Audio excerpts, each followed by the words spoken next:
Game 1, Yankees-Red Sox, all the trimmings of what's to be expected in a rivalry. Big stars doing big things. Yanks led late. A long home run for Alex Rodriguez, and the Yankees lead 1-0.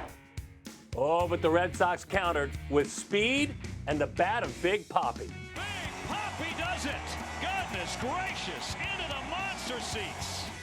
Will Michael Pineda be able to tame the new-look Red Sox offense? Round 2 now. We have all your enhanced coverage next on MLB Plus.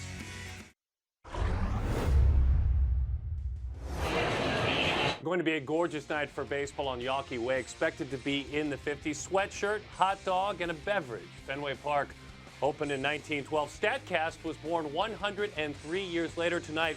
We bring the two together. And by the way, as we bring you our MLB Network and our very special presentation of MLB Plus presented by Amazon Web Services, we remind you this: the Yanks have won 7 of their last 10 at Fenway Park. Hi there, folks. Glad to have you back with us and greeting us at our MLB.com studios in New York. My name is Darren Sutton. Former Major Leaguer Fernando Perez, Mike Petriello on the far end. He is our stats genius. He will be bringing all of their inside information on the numbers tonight. And so we'll start with you, Fernando. When you look at these two 27-year-old pitchers in our pitching matchup, we're talking about Michael Pineda and Rick Porcello. They go about it in different ways. Both have high ceilings. They both reach those ceilings on occasion. Absolutely. I mean, you're exactly right. Two guys, same ceiling about. I mean, Pineda, he really looked like Felix Hernandez for a little while until his shoulder injury. Spent a little bit of time getting back from that. He's very, very deceptive, and he's a great athlete, so he's actually been able to compete through that. On the other hand, you've got Porcello, first rounder from Seton Hall Prep. Great rookie year, great rookie year. And then a bunch of years of mediocrity, kind of regressed a bit.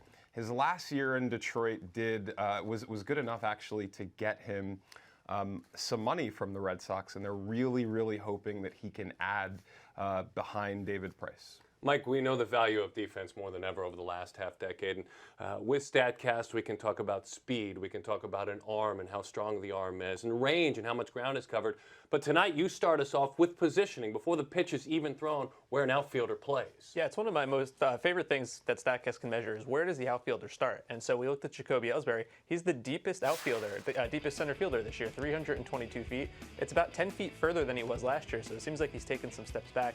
And it's about 23 feet deeper than the shallowest center fielder, which is Andrew McCutchen. So we saw this last night. We saw 2 balls that were hit pretty hard by the Red Sox. We saw Alexander Bogaerts to deep center. We saw Hanley Ramirez to deep center.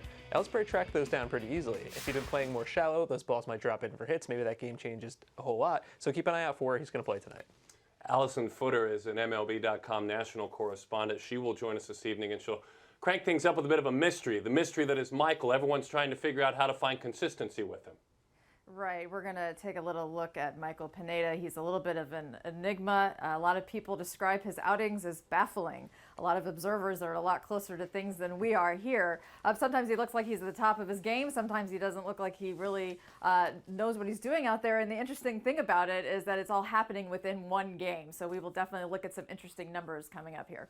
Allison, thank you. We look forward to talking with you throughout the evening. Interact with us tonight. Tweet and make sure you do the hashtag MLB Plus, and Ashley Chavez, who is our social media, we'll call her the social media bench coach. We'll bring her in a couple of times. Ask us questions. We'll have answers for you. And one of your questions might be, if you clicked on this game tonight and you're watching, what in the world is StatCast and how am I watching the game? What will I be learning tonight? Here's the answer to your question.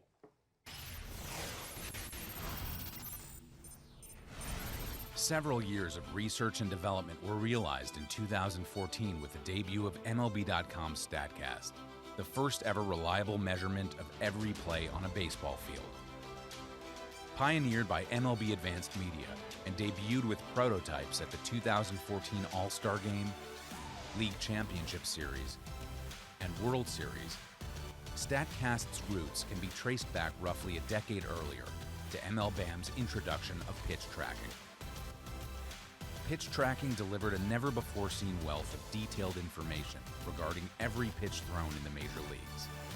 Though a bold move at the time, today, pitch tracking technology is ubiquitous throughout broadcast television and baseball's digital products. But despite the data compiled on pitching, never before have there been reliable defensive statistics. The goal with StatCast was to leverage the technology to ensure that defense could be quantified and that a more complete picture of our game be made available to fans. To that end, all 30 ballparks have been outfitted with two distinctly different but collaborative technologies to allow for the data capture, optical tracking, and radar tracking. High-definition video camera arrays spaced 15 meters apart to capture stereoscopic video, and a 3D Doppler radar system which captures 2,000 samples per second of the entire baseball field. By marrying the data from each of these systems, it is now possible to scientifically quantify the skills and talents of players on the field using new player performance metrics.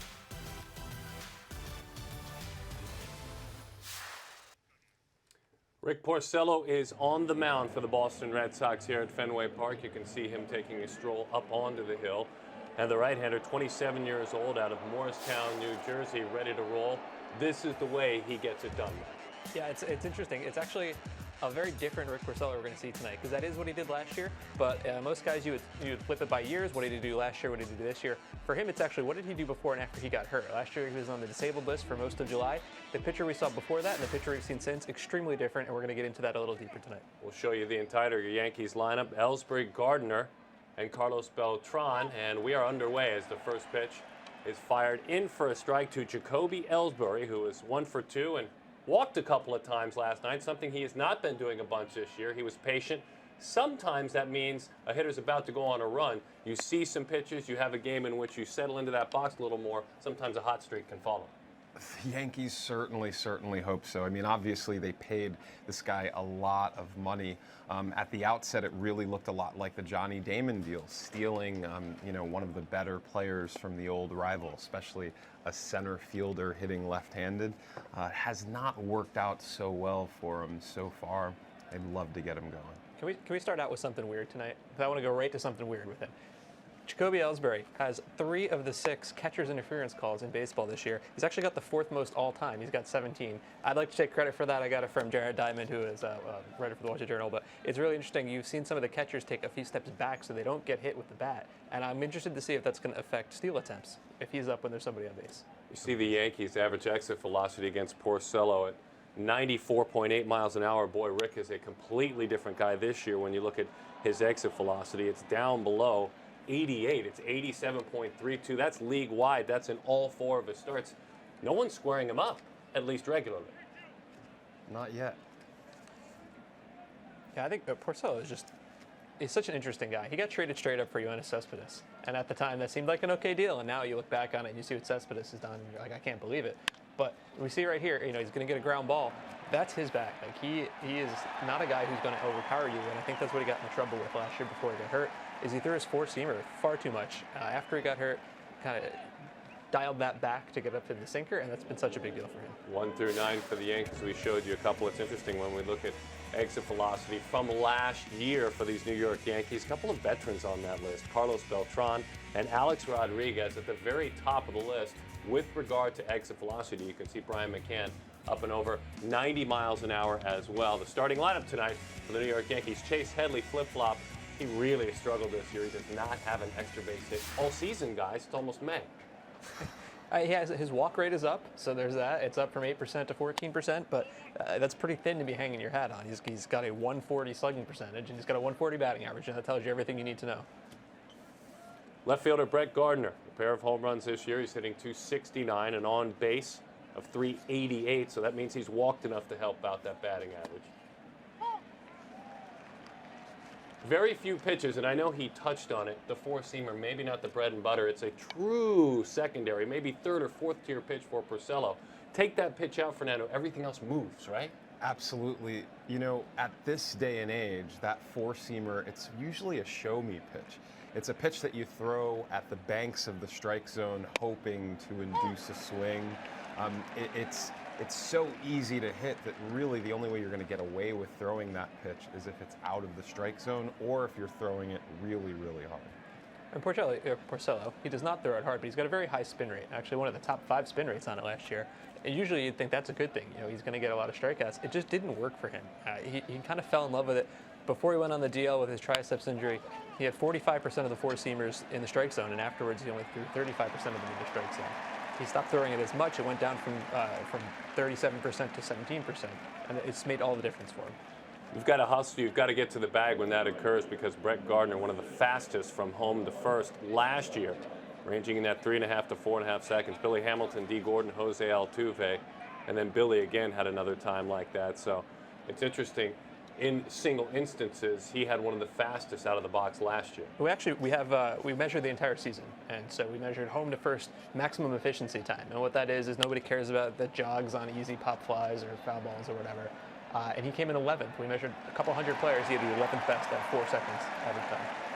Outstanding, one of the top 5 with regard to single runs. Fly out to left field for Carlos Beltran, the veteran.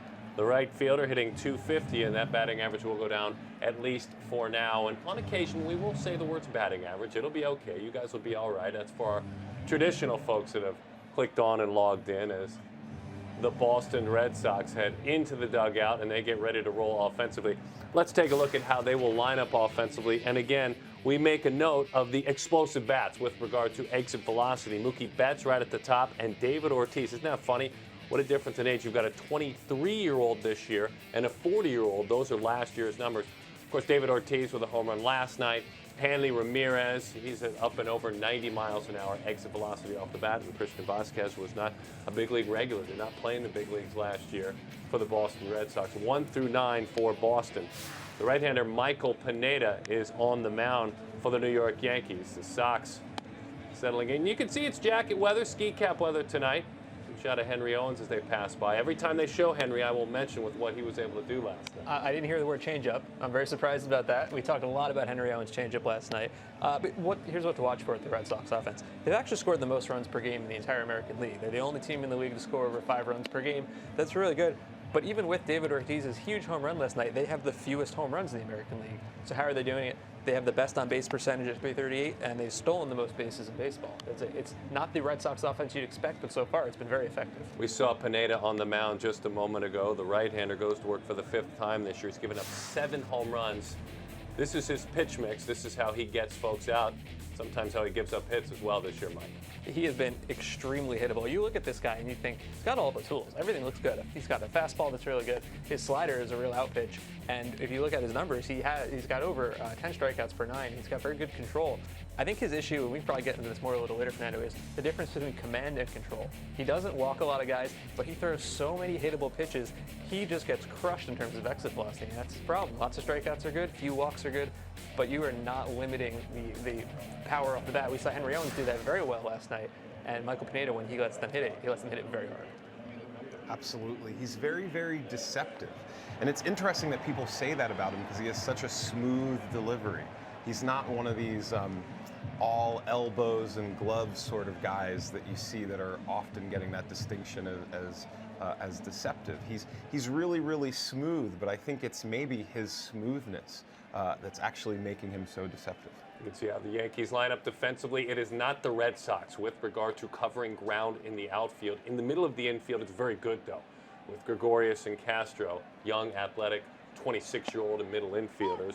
As Mookie Betts, hard-swinging, hard-hitting Mookie Betts, the right fielder, leads it off. He was 0 for 4, snapping a 9-game hitting streak last night in the open. I'm so glad you just said hard-hitting Mookie Betts, because you nailed it exactly. He's tied with Miguel Cabrera for the most 100-plus mile-an-hour hits this year at 28. He does not look like Miguel Cabrera, certainly not, but he's up there hitting the ball as hard as anybody. He does it with bat speed. I mean, it's a really, really simple stroke. Reminds me a lot of Andrew McCutcheon's. Very, very simple, and he does a little bit of that exaggerated bat waggle that we saw a little bit from Gary Sheffield back in the day, but a really short, nice, fluid swing, really beautiful swing. As you travel around the frame, as you're watching MLB Plus presented by Amazon Web Services, we'll keep you up to date with what's going on with the batter in the box. Of course, the box with the score, the base situation. Spin rate will drop down on pitches from Pineda and or Porcello. On the bottom, we will have a lot of tidbits, stats, and definitions for you of all of the different terms, the glossary of the terms. Most of you know what these mean. Some of you do not. We will make sure that we help you come along quickly. And Mike will help all of us come along quickly as well. So keep an eye out for Pineda. Keep an eye out on his cut fastball over the last 2 years. 594 slugging against, 352 batting average against. That's kind of the thing right there. He tries to get ahead and then get the slider as his out pitch with 2 strikes. But when he doesn't get that far, he's throwing this cut fastball that's very hittable. Well, interesting thing about talking about the distinction of a cut fastball is when you throw a bad cutter, it's just a bad fastball. So that's basically what guys are seeing. He's trying to work on this cutter, and a cutter that doesn't cut is just a bad fastball. Pretty straight, and guys are teeing off on it. I mean, 350 is no good. To the right side, that's that cut fastball. It's driven hard to right field. 93 miles an hour, a harder, flatter slider. It needs to be thrown with effect. Funny you brought that pitch up, Mike. He just threw it to Betts, and Betts was ready for it. He hit it hard to right. Ball's way gone in Yankee Stadium. Ah, good point. Good reminder by you. Yes, when he squares it up, he hits it hard, Mookie Betts. Dustin Pedroia now. Renaissance year for Dustin Pedroia. Certainly the 32-year-old having a great season. Hitting over 300 on base, closer to 400, and slugging over 5. Really good triple slash to start things. He's got 3 home runs, and he's walked 7 times as well. Yeah, as we mentioned last night, he's really using the entire field a whole lot more. He's a third of his batted balls are going to the opposite field. He's never topped 30 before. And he said this offseason that was really a concerted effort for him. He didn't want to get too pull happy. He wanted to take the pitches where they were and just drive them. And we've seen it work out for him. As you said, he's off to a great start. He hit a homer off the pesky pole the other night. And it's hard to get more opposite field than that for a right-handed hitter. And we have a couple of guys that baseball scouts would tell you anyway at the top of this order are diminutive guys, are guys that, you know, wouldn't pop when a scout watches them. In other words, guys 5'9" or shorter. And these are guys that hit it very hard last year. I love that list, by the way. I wouldn't want to pitch to any of those guys. Especially Altuve. I know we're talking about the Red Sox, but Altuve has jumped so far up this list. He's got more home runs this year than he had all of last year, or not all of last year, but all of a full season he had usually. So it's interesting to see how these guys can change so much year to year. Well-located fastball, and you know it's well-located when you have a disciplined hitter reach for it. He set it up. Pedroia couldn't do anything with it, and it's a pop-up to Starlin Castro on the right side. A couple of outs in the air. So, Mike, when he's right, we have 2 outs in the air to start things. When Pineda is right, is he more of a fly ball pitcher? Does he skew that way, or is he on the ground? He's usually more of a fly ball pitcher. I mean, he works best when he's getting strikeouts because he's got the fastball that averages 93, 94, and he's got a really good slider. His issue is just, can he get to that 2-strike count to get the slider in there, or is he going to throw stuff right down the middle? You can see that pitch was a pretty decent pitch. It was inside. It wasn't right down the pipe, and he got the hitter to get under it. It's really interesting. You know, yesterday we were watching Tanaka in the first inning. You're seeing so many Red Sox guys take bad off-balance swings, you know, when they're up in the count. And they're looking really, really comfortable in there against Pineda. You know, it's not so much, not so many pitches that are fooling them. It's interesting. Both of these offenses are really, really passive at the plate. You've got the Red Sox here. They've been the least aggressive on first pitch swings for the last 4 years running, which kind of goes against some of the more modern knowledge we have. But the Yankees, they have the lowest zone swing percentage, and what that means is the pitches in the strike zone, they swing at them the least often, which kind of, it's not what you'd want. You want to swing at pitches. You want to swing at pitches in the strike zone, not pitches outside, and they just haven't done that. And I wonder if that goes into this real offensive malaise they've been in. 3 runs or fewer in 16 of 21 games so far. 2 balls and 2 strikes to count on Xander Bogaerts. He had a good night in the opener. He had a pair of hits and 4 trips. He's hit in 8 of his last 9 games. And 2-2 from up above. We see a slider bounce. That was a great angle to see that slider hit the dirt. Brian McCann's his battery mate. Maybe some struggles of late for McCann. You see the spin rate on that last slider, 2062. What does that mean, Mike, with regard to spin rate? And let's say a slider in this case. We'll talk fastballs later. Yeah, sliders are interesting because for a fastball, you know, spin rate, high spin rate means one thing and a low spin rate means another thing. Sliders are all over the place because there's so many different ways to throw it. We've seen Jake Arrieta come out and say, I have multiple sliders, and they don't all do the same thing. So for a slider, you wouldn't think that a high spin rate would be great because you don't want it to stay up, but it really depends on the direction that ball is spinning. So it's not a one-size-fits-all for that particular pitch. There's a pitch thrown to David Ortiz late last night, and it was spinning, but not enough. And it hovered out over the plate. Look, we can sit in a studio and talk about that Ortiz, a pitch like that should be hit hard. It's one thing to say that. You've stood in the box, and you've probably popped up a ton of hanging, quote-unquote, breaking balls. As has David Ortiz, it's not as easy as it looks what he did last night. You're absolutely right. As a hitter, you're going up there against a guy like Betances that has such devastating stuff. You're going up there just trying to hit the first thing that you're seeing well, the first mistake. Unfortunately for Betances, the first mistake was the first pitch. David Ortiz is swinging at that because that's a gift. It isn't nearly as devastating as the rest of the stuff he's throwing. Biggest part of the ballpark out there in the gap. Huge shift defensively. Headley very close to the bag at second. Astros in shallow right field. That outfield, though, it plays just about straight up because he plays Pepper with the monster he has for years. There's no new information in what I just said. There's nothing innovative at all about what I just said. I'll tell you one thing we're seeing from whatever angle we use is that Pineda so far, good command of the arm side fastball. That'll be important to right-handers especially. And one thing he does have in his favor is he's got good extension. He's a tall guy, right? So when you talk about extension, how far off the mound do you throw the ball, right? Because nobody's throwing it 60 feet 6 inches. So you can pretty much choose whether you're going to throw it 52 feet or 55 feet, depending on how far out in front of you get. So the league average is about 6 feet or so, and he's a little bit above that. He's at 6.3 or 6.4 feet, so he's able to get a little bit more in perceived velocity on his pitches just because the hitters, it looks like it's coming at him from closer to the plate. 40-year-old with his 507th career home run last night, nearly 1,700 runs batted in.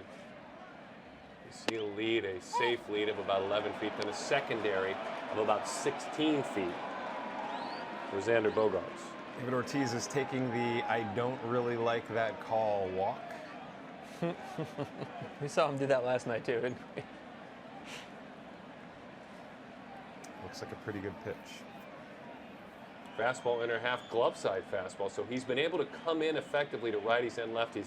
That's a huge thing for Pineda, I would imagine. Pretty safe lead. 10, 11 feet, Mike, pretty safe, right? Yeah, he's not trying to get off. I think we've seen that the larger leads are 13, 14, 15 feet. We actually, if Chase Headley ever decides to get on base, we can show you something that he's done better than anybody else this year as far as lead distance. It's actually pretty interesting. But he needs to get on base so that we can actually have a good opportunity to show everybody. Tonight will be the night. Yeah. He's going to show you. Tonight's going to be the night. I will believe it when I see it. Again, a pitch out over the plate. Instead of trying to pull it, he whacks it into center field. The afterburners turned on for Bogaerts. He goes first to third very, very quickly. Many of those Red Sox with great acceleration on the base paths. Beautiful piece of hitting by Ortiz. They are a really aggressive base running team this year. We talked about the stolen bases, and they're 20 for 22, which is excellent. They've also been thrown out on the bases 13 times. It's tied for the most in baseball as far as outs of bases. So a very aggressive team. So here we go again, another hanging slider. Yeah, absolutely. Well, what's interesting with Ortiz, if you look here, he's down in the count. The thing that he does better than almost anyone in the league is he makes that leg kick a little bit smaller when he knows that he's a little bit more defensive at the plate. It's beautiful. You'll see huge leg kicks when he's up in the count to try to get a little greedier to take a chance. But really, really beautiful stuff there. The leg kick right there is only to engage the weight transfer. Very simple. 2 outs in the inning. Hanley Ramirez with runners on first and third. And you can see last year he hit, when he did face Pineda, really hard. 107.4 miles an hour in their matchups. We talked about how unlucky Hanley Ramirez got on those balls over 100 miles an hour. 220 players did that 50 times last year. Major league average was 623. Obviously, it's a very successful thing. Hit the ball hard and good things will happen. Hanley Ramirez's average was the 4th lowest. And so that means not all those balls that he was crushing were finding holes. And it goes to show he probably deserves a little more production for what he was able to do at the plate.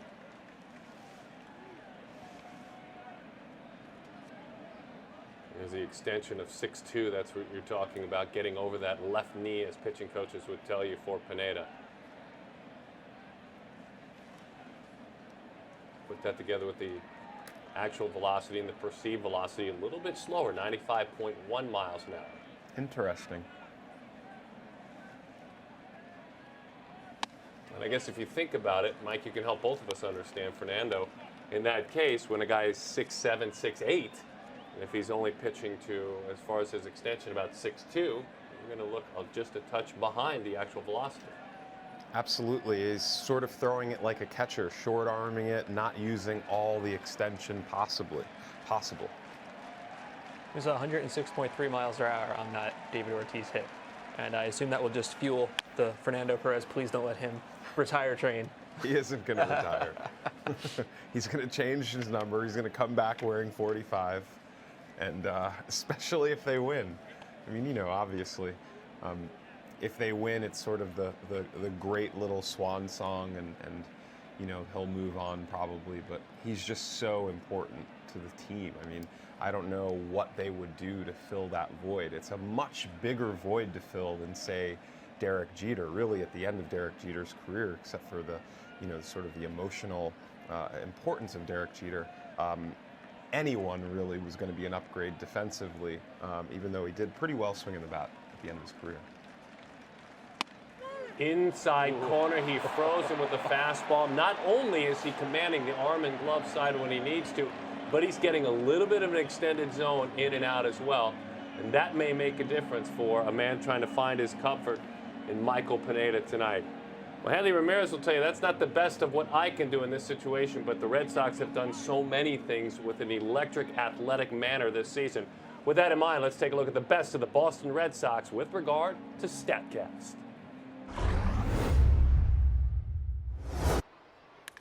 High deep drive, sock to left. That one carrying way, way back, and it is gone. Mookie Betts with a home run, a two-run shot, and the Red Sox have the lead on opening day. Jerry, it sounded gone. Yes, it did. It sounded very well upon contact, and I couldn't understand the defense really against him because we know Mookie likes to pull the ball, and he certainly got into this one. The pitch is down and in, and David has a stolen base. Look at this. They could care less where he's going. No one moves. The last time he did that. You know what? It's the Jackie Robinson number on his back. Inspired him. Crowd is chanting for David. Little pop-up. Long run in for Jackie Bradley and for Young. Jackie dives ahead, and he made the play. Look how far. Look where he started, and look where he ends up. And he lays out on this, just barely gets to it. Tulowitzki is only now leaving the diamond deck. He had stayed out there at second. He had no idea Jackie made that spectacular play. We move into the second inning. Here is Jackie Bradley Jr. MLB Plus is presented by Amazon Web Services. Rick Porcello, the right-hander on the mound, dealing with a 1-2-3 inning. Ellsbury, Gardner, and Beltran. It was a pitch specifically to Gardner that caught a lot of the folks' eye here. Yeah, if you look at the, I think we're going to show the spin rate. It was up over 3,000, which is impressive. I mean, it's really impressive. There's very few pitchers who even have the ability to do that. And we saw last year that even on his fastball, he's got one of the 5 highest fastball spin rates in baseball. But I think that's what got him in trouble. He focused on it too much. His four-seamer, despite the high spin rate, just was not successful for him. So here's what it is. He had most of the month of July on the disabled list, and you can see the difference there. Pre-DL, four-seamer all the time. Post-DL, look at it. The four-seamer in blue goes down. Sinker. So much about the sinker. And if you look at his numbers, pre-DL, 5.81 ERA, 18% strikeout rate. Post-DL, including last year and this year, 3.25 ERA. 26% strikeout rate. Since coming off the DL, he's got a better strikeout rate than Chris Sale or Felix Hernandez, a lower walk rate than David Price or Dallas Keuchel. He's a completely different pitcher, and those charts right there show exactly why he goes back to his bread and butter. He ditches the four-seamer, it just doesn't work for him. He's getting ground balls, he's getting strikeouts. He's one of the best pitchers on the Red Sox staff. So if that chart was my pizza, I would want the sinker slice. Yes, only if you like outs. That is the slice that I want after the game when we get done here. A little post-game meal. Great stuff. That's really, really good stuff, Mike. We appreciate that. Mark Teixeira, by the way, while we were showing you our pizza pie, has worked the count to 3-1. Teixeira at .233, on base of .364, which means, again, he's earning some walks while not hitting like he wants to start the year. And that's a good example. We're watching, I know, from behind center field and also from behind home plate, but that's not a 3-1 cut that he wants. No, it doesn't really look great. I mean, does not look so comfortable in there. It's a very excuse me swing, as they call him, and he's gone. And then a fastball over the outside corner. One of the rare four-seamers. Now, there's a four-seamer that you could live with. That's when you throw a four-seamer, when you want to throw it to a spot. Yeah, when you want to throw it to a spot, I mean, he's basically banking on the fact that, you know, Teixeira just took such a bad swing on a pitch away, a fastball away, that, you know, he's thinking he can't touch this one either. So again, by now, most of you know, four-seamer straight as a string. Even Porcello's has a tiny bit of movement, but compared to a sinker, it's straight as a string. And you still have to have it. You still have to have hitters thinking about it. You bet. But it makes everything else look better if you're just not using it as much, because he's got these other secondary pitches that are good. It's not like he's a fastball-only guy. The sinker, obviously, the curveball and the changeup have really been interesting weapons for him as well. So Alex Rodriguez is warming up. The veteran homered last night. He has 5 hits in his last 9 at-bats, and 4 of those 5 hits are extra base hits. 2 homers, 2 doubles. He's also walked in that run as well. Well, as you see, you know, the game plan with an aging A-Rod, as the game plan was with an aging Derek Jeter, is you go inside, inside, inside. A crazy K rate hitting into the series, which means that inside and then soft away was beating him up, striking out nearly a third of the time coming into this series. Shifting on a right-hander. I should have pointed that out a little bit earlier. We don't see it quite as much as lefties, but why not? I mean, why not shift on a guy that's pulled? And we're starting to. We really are. I think, we looked last night at Carlos Beltran hitting from the left side and the right side, and teams are shifting him from both sides. Obviously, you can't shift a right-handed hitter quite as much because the first baseman can't go that far away from the bag if you want to get the out, but you can do it enough and it makes a difference. We saw 3 guys on the left side of the infield there, because why not? If you know that's where he's going to hit it, why wouldn't you put guys there? It's just common sense. Fernando, Brian McCann is one of his last 16. He's struggling. He deals with a huge shift, obviously, dramatic. Last night he tried this.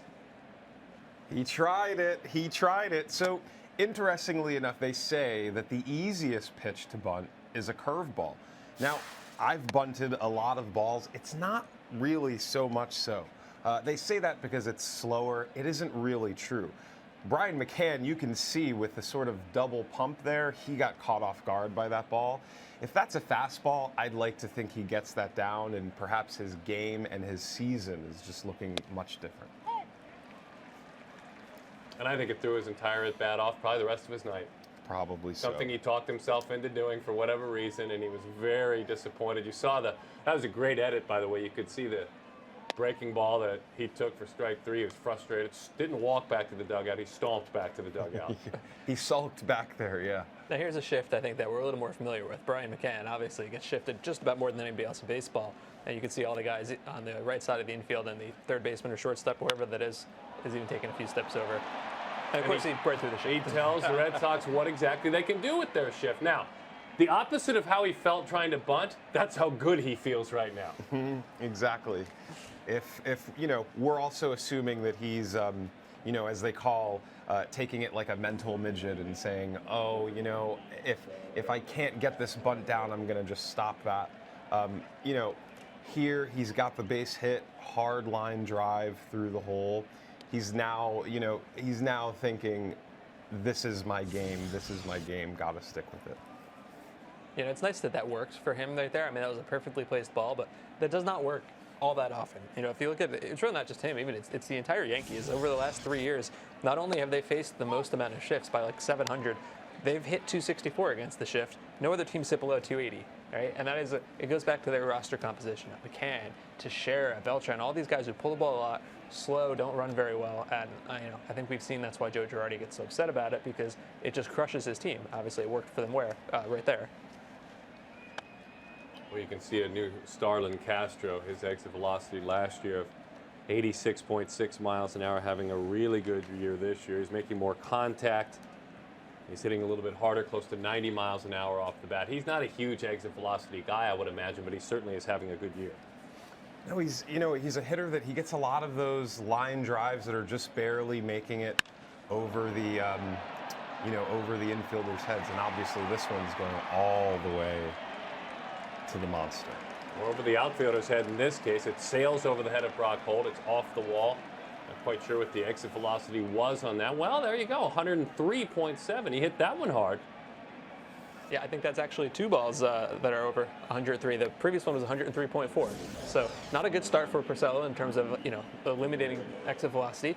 But yeah, that was pretty impressive. And we talked about Castro. He's had a very up and down career. Literally every year he's up or he's down or he's up or he's down. We look at his weighted runs created plus, where 100 is average. Over the last 5 seasons, 100 down to 74, 117 down to 80, and it was up to 125 entering play yesterday. So you never know what kind of Castro you're going to get. So far, so good for the Yankees. Saw Brock Holt have to play it just safely in. He had a nice throw last night, the bigger arm of Brock Holt in left field. That is strike 1 to Didi Gregorius. Hit by pitch last night, was 0 for 2 otherwise. He, like McCann, 1 for his last 16. He didn't love Porcello last year as you look at that exit velocity. Not hitting it hard, not very much. Didi Gregorius this year, 1 walk. That's it. Walk rate below 1.5%. And that's pretty tough to keep up if you're not adding to your game beyond what you're doing with that.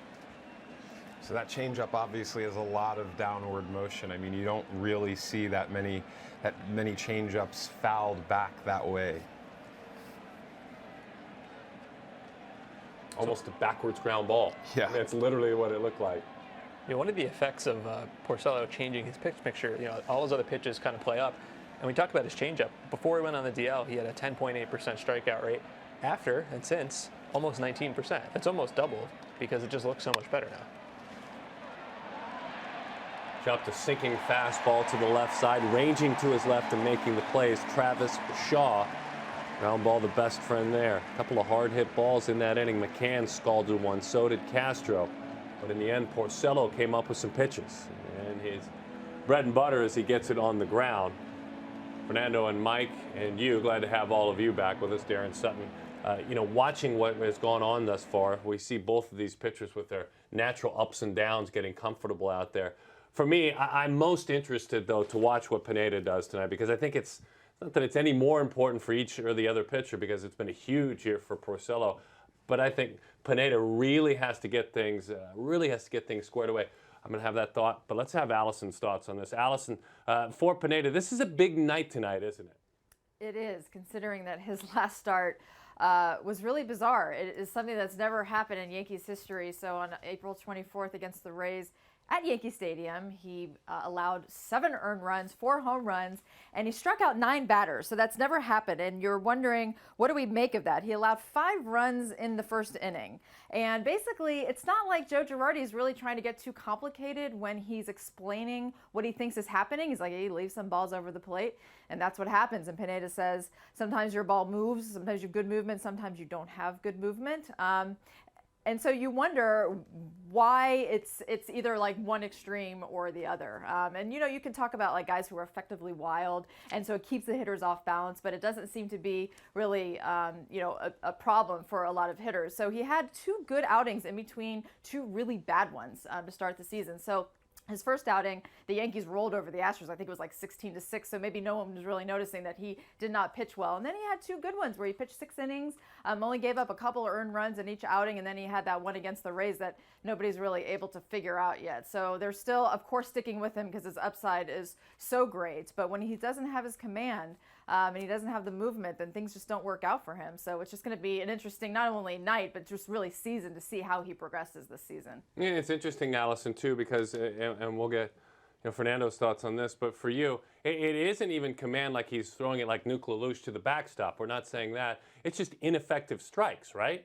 Yeah, absolutely. I mean, he's not really fooling anybody. I mean, you guys were talking about that a little earlier, that when he doesn't really have anything on the fastball, when the fastball isn't working for him, then he's in really big trouble because that is his go-to pitch. So And once the hitters are kind of, I guess, sort of onto him a little bit, and they know a little bit more of what to expect, then it kind of gets even worse for him. And you wonder if it does get into his head, does it get into their heads? It's hard to say. But like we said earlier, it is the word that people use is baffling, because you're just trying to figure out what's going on with him, and you just never really know from one day to the next, really, and really one inning to the next, what you're going to get from him.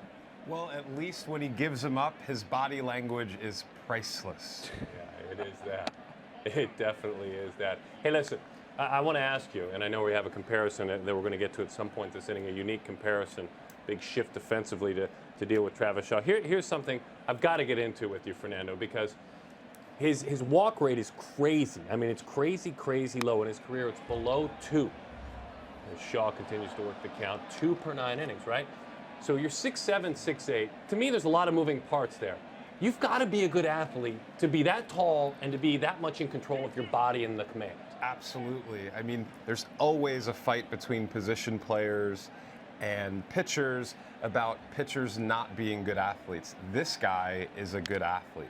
It's very, very true. You can be a major league pitcher and not be that great of an athlete. You might not have the greatest hand-eye coordination, et cetera, but once you learn how to leverage that ball, 90-something miles per hour, and once you learn how to manipulate the ball a little bit, you can have yourself a career and still be, bad at basketball, let's say.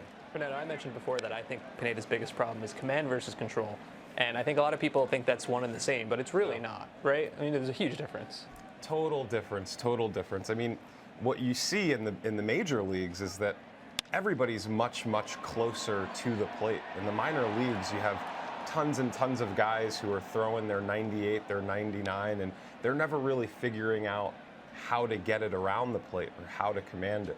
And so what you see is no matter how hard you throw, if you can't throw strikes when you need to, and you have guys that are teeing off on, good counts, 2-0, it doesn't matter how hard you throw it. But it's really the difference between throwing strikes and throwing good strikes, right? Like, you want to hit the edges, you want to hit the corners, you do not want to throw meatballs right down the plate. And I think that's where he's getting hit the hardest. And he got really lucky on this last play right here. You see, he missed might have been an extra base hit by inches. That was a great shot we had right there. You see the dirt mark earlier where the ball and the dirt came together. And as you said, just a matter of inches. 3-2 the count on Travis Shaw. Shaw was 1 for 4 last night, 2 for 10 on this recent homestand. The Braves came earlier before the Yankees, so Shaw has 2 hits and 10 at-bats in that time.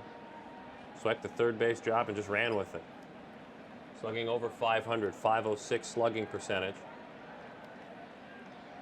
You like a lot of these Red Sox, is just a better hitter with runners on base this year. Oof. Well, something that often helps pitchers in this position is to, instead of considering the plate one plate, consider it 4. Attack the corners of the strike zone. And a lot of times pitchers don't really show, especially young pitchers, they don't really show a willingness to attack those corners of the strike zone. They sort of just think of the plate broadly. It does seem like Pineda has really committed some extra cheese on his fastball today. He was averaging about 93 miles an hour coming in. Tonight he's topped out at 95.6. That's actually a really impressive jump for him, especially for a guy who has a history of shoulder problems. Made a comparison, and it's an interesting one, with he and Noah Syndergaard. There was a comparison there. I'm curious where you're going with these 2 New York pitchers and what you have to say about them. So Noah Syndergaard, really, really good. Arguably the best pitcher in baseball. And if you look at it, there are ways where Pineda and Syndergaard are very similar. They both get the same percentage of swings. On those swings, they get the same percentage of swinging strikes, and they throw the same amount of pitches in the zone, and they have very similar walk percentage, right? Those are 2 very similar pitches as far as not walking guys, getting strikeouts, and that's great. But when you look at that last line, exit velocity against, Noah Syndergaard has the lowest exit velocity of any starting pitcher in baseball. Michael Pineda has the 114th best exit velocity in baseball. And that really goes to show you can strike out guys, you cannot walk guys. But when you let guys crush baseballs against you, you're not going to find success. And that's exactly what his issue has been. You can see right there, 11-mile-an-hour difference between the 2. It's amazing. And you've got to be hitting bats, though, because he has a larger margin for error than, let's say, use a baseball term, a soft tosser. He's not a soft tosser, so he's got to be missing badly where he wants to, as that one has flied to left field. Brock Holt, who was 1 for 3 last night, Now he's 1 of 4 on this series with the fly out to the left fielder, Brett Gardner. And excuse me, Fernando, say that chart should also kill a long-held baseball myth. All right, I said Noah Syndergaard has the lowest exit velocity in baseball. Well, Noah Syndergaard is also the hardest throwing pitcher, starting pitcher in baseball. There's always been this long-held myth, power in is power out, and it's just not true. I mean, why would you go to the home run derby and have a guy throwing 95 against you? No, you see guys throwing 65 because you want to be able to square it up as best as you possibly can, and I think that's a myth we've kind of been able to kill. Yeah. Also relates to this perceived velocity, the fact that Pineda's not getting much extension. It's definitely factoring in here.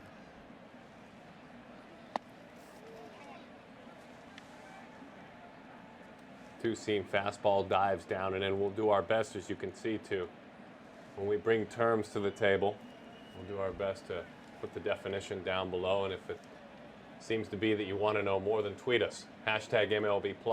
Hashtag MLB+. And Ashley, our bench coach of all things social media, will find your tweet, and we'll send it over to Mike. Fernando give you a major leaguer's perspective on it. And I'll get this bus back on the road. 1-2 the count on Christian Vazquez. He's behind the plate tonight. He missed some time a couple years back, Tommy John surgery. In his career, he really does a nice job shutting down the running game. Now, pitchers have to help, but I don't care if you play part-time or how often you play or when you're out there. Vazquez, he was able to shut runners down and has been half the time. I mean, half the time he's throwing out opposing base runners. So one of the reasons Vazquez is out there, and he's not too far away from Brian McCann, who's working right next to him. Vazquez is there because he's a great defender. Yeah, I mean, a lot of people thought that when he came back that Hannigan would be the one to go, but it seems the Red Sox are interested in keeping Hannigan to help Vazquez continue to mature. Really, really talented player. Hopefully they can get him swinging the bat pretty well and be a great bonus for him. And we should probably mention that the Red Sox made a roster move today. And, yes. They sent down Pat Light, who is a reliever in the bullpen, and they called up Marco Hernandez, an infielder. And the reason I'm thinking about this is because you're talking about Ryan Hannigan. And we were sitting here last night wondering why Ryan Hannigan was up in a huge spot against a right-handed pitcher, because the Red Sox didn't really have anybody. They had a real short bench. They had carrying 13 pitchers, only 3 guys on the bench. So this is going to help their flexibility late in the game. It's got to feel good for Vazquez. When he has seen playing time of late, he's been able to make the most of it, very quietly for a part-timer. But any part-timer in the big leagues will tell you, if I'm not playing all the time and I've got a 5-game hitting streak, which is what he has now, and I'll sleep well night after night when I'm watching the game from the bench. That's a 5-game hitting streak for Vazquez. What did he hit here, Fernando? Looks like a slider. Looks like a slider that got a little bit too much plate there. That is the Michael Pineda experience, isn't it? It got too much plate. It wasn't a good strike. It was a strike, and then that's how that ball rocked it out at when the data comes in. I assume a very high exit velocity. They just dropped it down the side of our screen, over 103 miles an hour, and a launch angle of 0.00, which is pretty simple, right?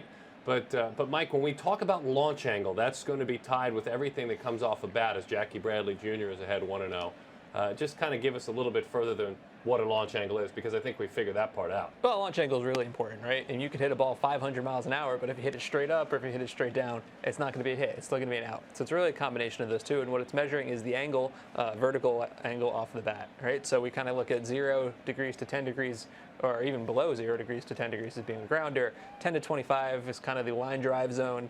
25 to 30, that's the sweet spot for home runs. So you can do it in other ways, but that's where the sweet spot, and above that's a fly ball. And that's a well-hit line drive the other way off the monster.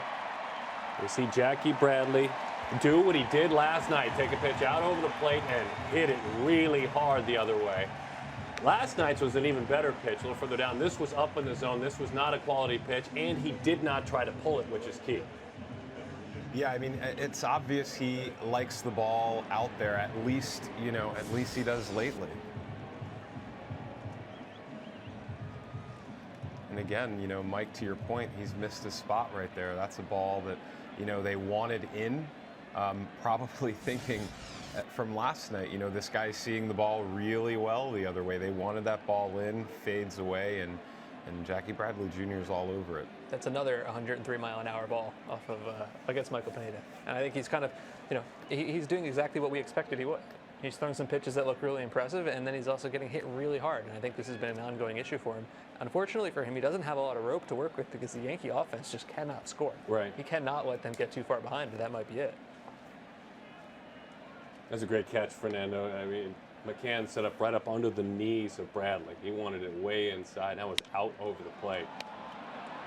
To the right side, a long run, and it dumps in there, and that's what that is. When you get an opportunity to extend an inning with a hard hit ball, then another pitch up.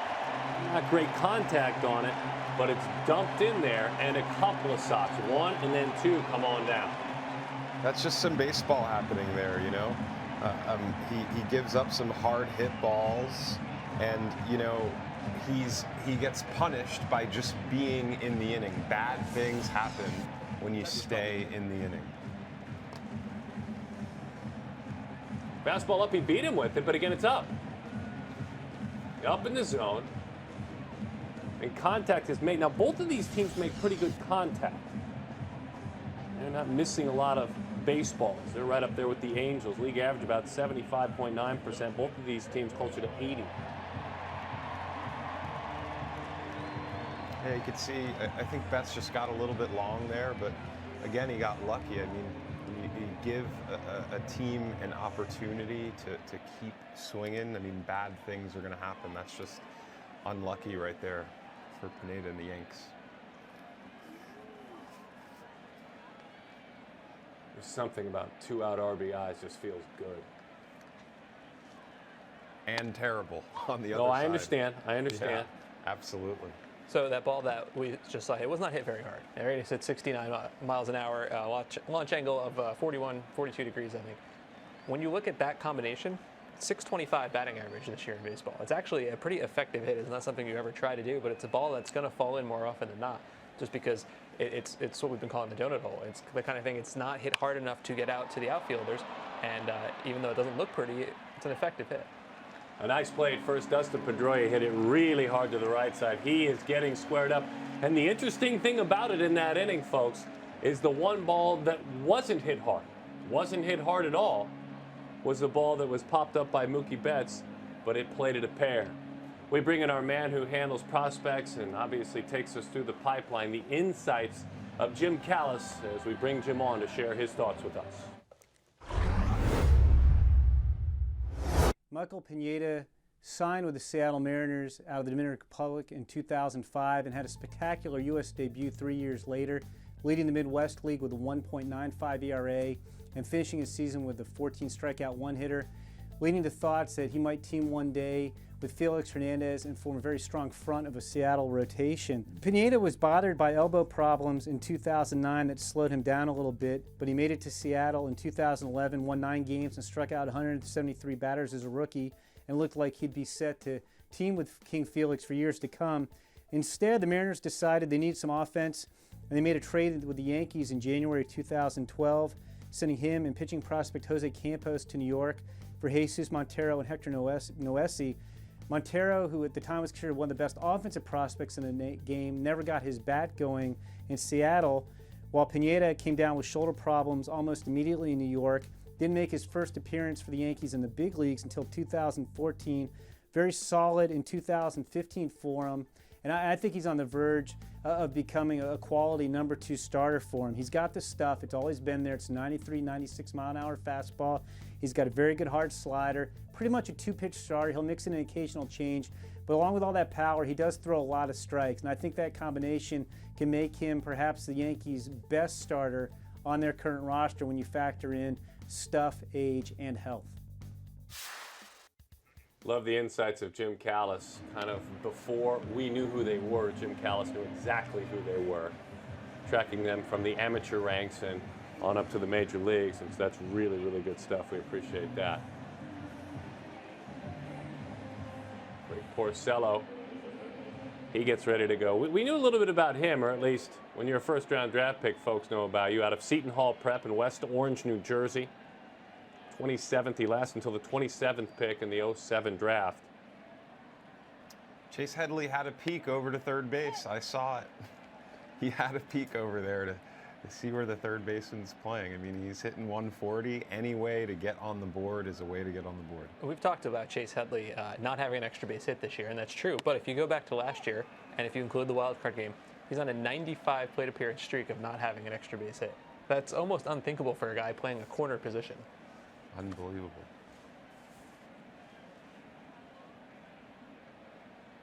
Well, when you struggle, right? It always feels like you hitters say, especially big league hitters, you guys always say, I feel like when I get in the box, it's already 0-2. And that's literally what happened. Yeah, I mean, when this stuff happens, you really have to just get back to the basics and try to remember as many of the basics as possible. Look at the gap here on most shifts against. Obviously, the Yankees are number one, and we talked about that, but it's by a lot. There's a 700 plate appearance gap since 2014 from the Yankees to the second place Mariners, and after that, it's a dozen here, a dozen there. The Yankees get shifted on so much, and they get hurt by it so much. I think the only thing that's going to change is when they change the composition of the team. When they get rid of, Teixeira's almost done, Beltran's done this year, Mechanic a couple more years. That's the only way they're going to get around this. They're just not built properly for today's game. He's worked the count to 2-2. But a running fastball grabs the inside corner. There's Porcello using his movement. Started it right at his shins, but that last-minute movement on the two-seam fastball, you could see the spin rate at 24.85, ends up almost splitting the plate. Yeah, I mean, I think that almost all pitchers, we learn that from Mr. Maddox. He did it so well, and it's really difficult pitch to hit. As a left-handed hitter, that pitch looks like it's going to hit you in the kneecap. It comes back, catches enough plate, and obviously the home plate umpire likes a lot of the pitches tonight. Jacoby Ellsbury. He sees a big, fat, hanging breaking ball out over the plate. He wasn't interested in that. It was the slower curve. Here's that pitch we're talking about. It's the movement on that. As a hitter, you have to actually put it in the back of your mind that that's possible so that you don't give up on the pitch as soon as it's thrown. Fastball the way to Ellsbury. Got it down off the end of the lumber and flies to left field. Brock Holt into that corner, disappeared for a moment before he made the play. So Porcello, last time out against Atlanta in Atlanta, went into the seventh inning, shutout baseball. Fun one. Any 1-0 baseball game is a fun one, and he was on the good spot at that one. Temperature not into the 40s in Fenway as it was last night, in the low 50s, so just a touch more comfortable. But Rick's been good this year. 3.51 ERA, 30 strikeouts. 30 strikeouts. When you think about him throughout his career, and what he has done throughout his career, that number is higher than we're used to. I mean, this is a guy in his time in Detroit in about 5 seasons that averaged 5.5 strikeouts per night. A ton more this year. That's still early, but I think also part of it is that baseball is striking out more year over year over year. I think we've set a record something like 9 straight years, and I think we're on pace to set another record this year. You feel like there's got to be a top level where you just can't go any higher than, but I say that every year, and look what happens every single year. So that's helped Porcello a lot, but I think mostly just he's really been incredibly effective this year, and I know a lot of people didn't like that contract when he signed it. He's pitching like this, it's going to look like a steal. Or like that. A sinking fastball away, put on the ground the other way. In a 1-2-3 inning, Porcello takes that enjoyable walk back into the dugout. We're going to StatCast the movement on that pitch to Chase Headley. The extension at 6 feet, velocity 92.5, spin rate.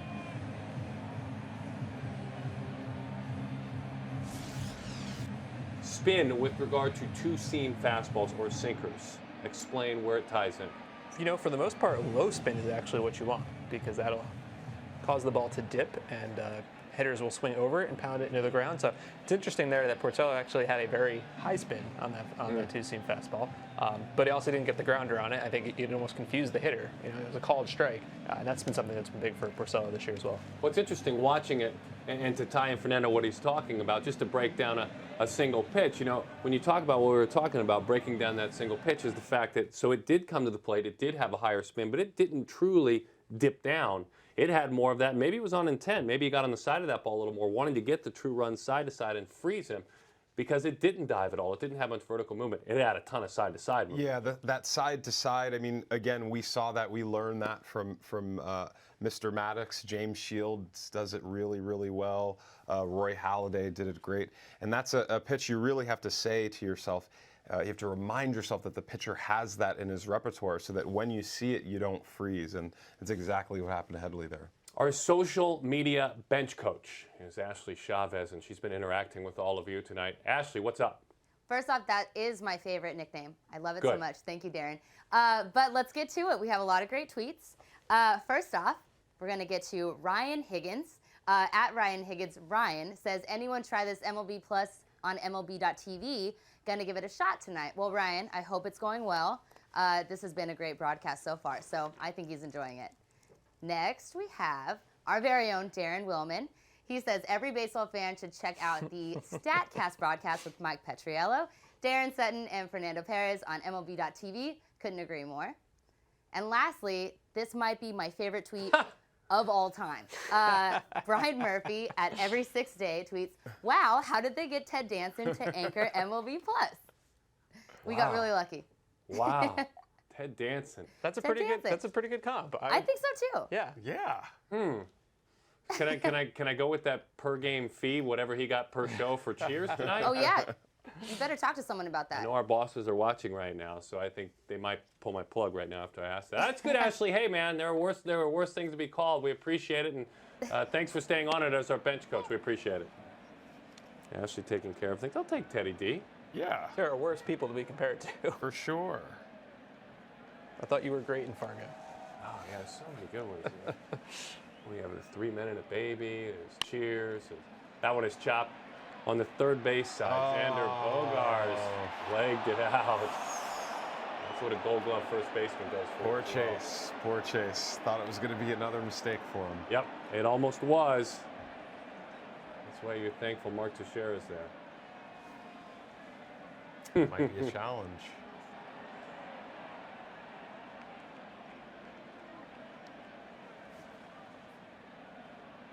No. This is why you say this. Here's the replay.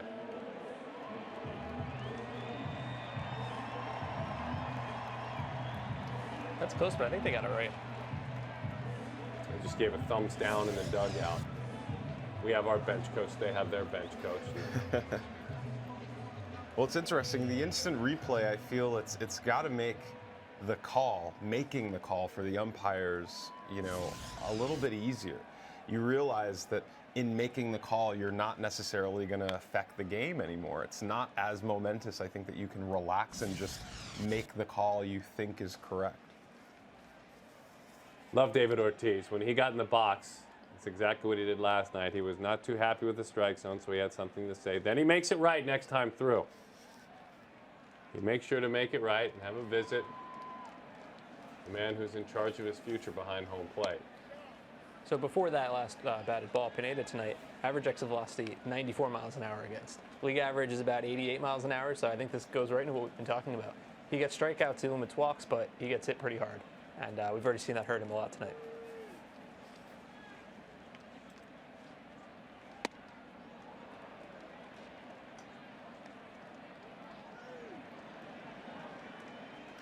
Nothing wrong with that pitch in there to back him off.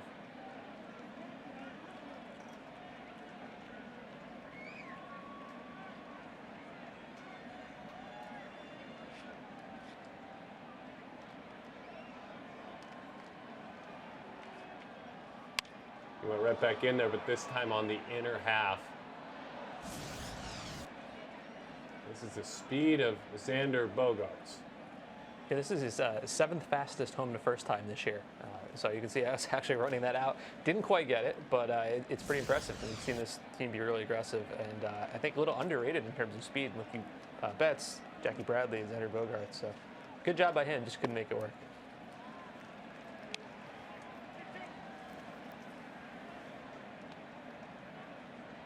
With StatCast, we're able to measure speed on the base pads. We're able to measure speed with regard to covering distance defensively as you take a look at the defense on a big shift. Belts that one into the corner toward the pesky pole. David Ortiz gave it a ride, but it's foul. with a smile on his face. It's foul, Big Papi.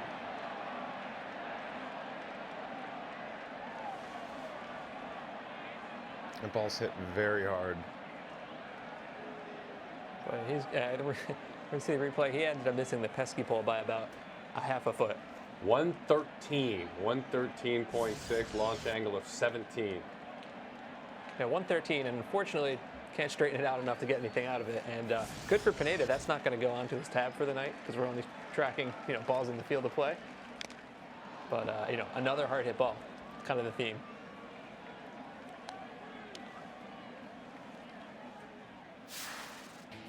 So this is something really cool that we've been able to do with StatCast. This is not his batted ball spray chart. This is where the defenders are positioning themselves against him. So you look at David Ortiz, and what you see right away out in right field is that big blob of blue. That's the second baseman out there. The second baseman very rarely actually plays in the infield. He's almost always out in right field because they know that's where David Ortiz is going to hit the ball. You can also see the shortstop. That's the pink dots playing over on the right side of second base. And it goes exactly with what the view we're seeing right now is, the shift is here to stay. I don't think, Fernando, when you played, you saw the shift all that much. And, year after year after year, it's here to stay. And I don't think it's ever going to go away no matter how much some people want it to. Unless they ban it, which would be very, very interesting. As Will Leach said yesterday, what are we going to do? Put shot collars on guys? How do you enforce the shift? There's no way it's banned. No Nor way should it be. Ban that. Heck of a 3-2 pitch, and he did not go around. They appeal. Pineda frustrated. He wanted that call. Early in the game, he was getting some extended corners. He definitely was. 96. He threw some angry fastballs at Ortiz. That's what I was saying. He came in averaging about 93.8 on his fastball. 96. I mean, I don't know where this is coming from for him. I mean, that's a great sign. More velocity is outstanding. I don't know that it changes his issues, but it gives him a lot more leeway to play with because you can get away with more mistakes when you're throwing that hard.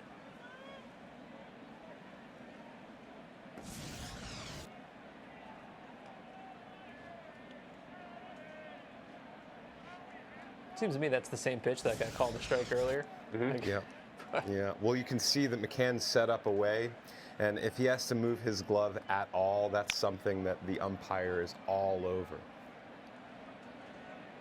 The work of McCann behind the plate with regard to stealing strikes, framing pitches, where does he rank? He ranks very well. Pretty much all the catchers involved in tonight's game rank very well. That's what Vasquez is very skilled at that, and Hannigan as well. But that's been McCann's bread and butter. He's been one of the best for years. And we saw the play earlier against Hanley Ramirez where he did not move. He moved it a little bit to make it a strike, but the rest of his body kind of stayed still, and that's exactly what a great framing catcher does. Guys are getting so adept at framing that they're able to catch the ball in certain regions of the glove so that they don't have to move the glove.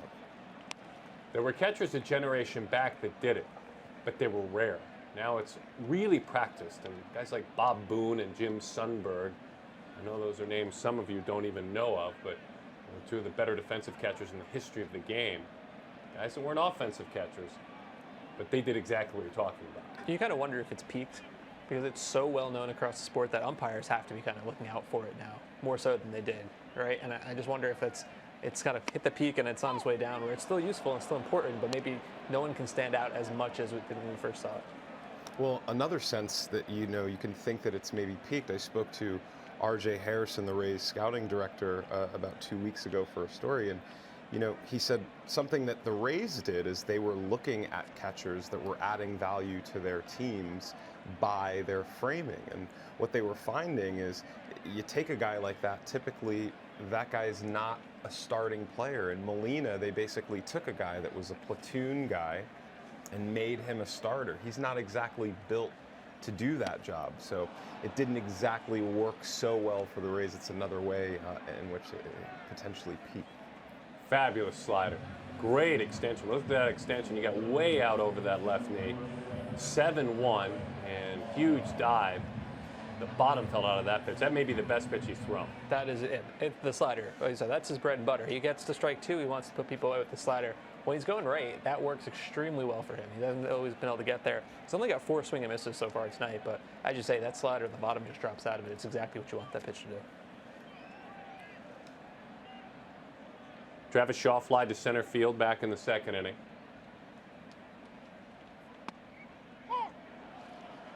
Sharper, shorter, get me over slider for strike one. Oof. It's devastating.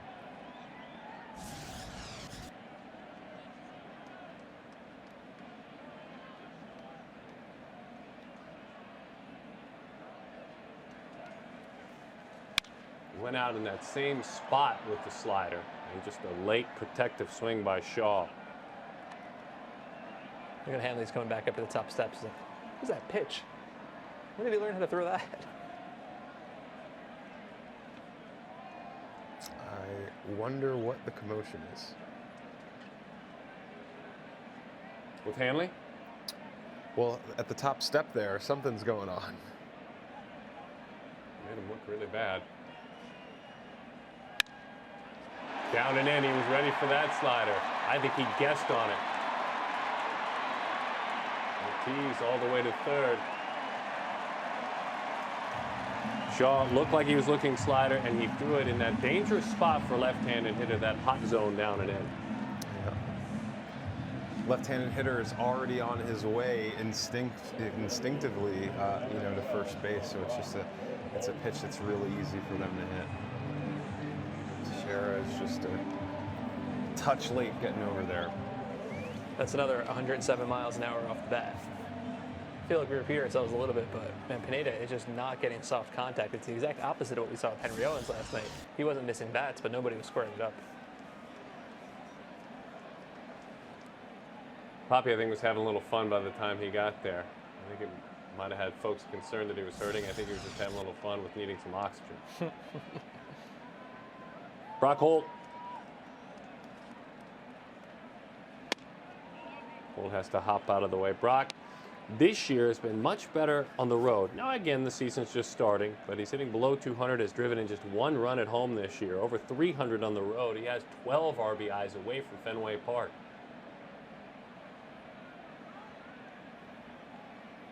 One for 3 last night. 2 for his last 17.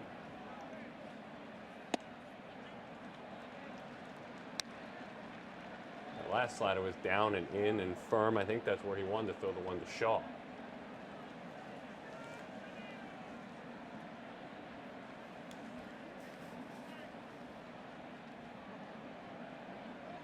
More 2-out noise. Yeah, it does seem like with 2 outs is really all season long where Pineda's been just getting crushed. He can get to 2 outs, but when he makes mistakes, it just happens in the worst spots. And I think that's a big part of why his performance has been, his ERA has been a lot higher than you'd expect given his strikeouts and walks, because it's just, when he gets to these high leverage spots, things don't go well for him.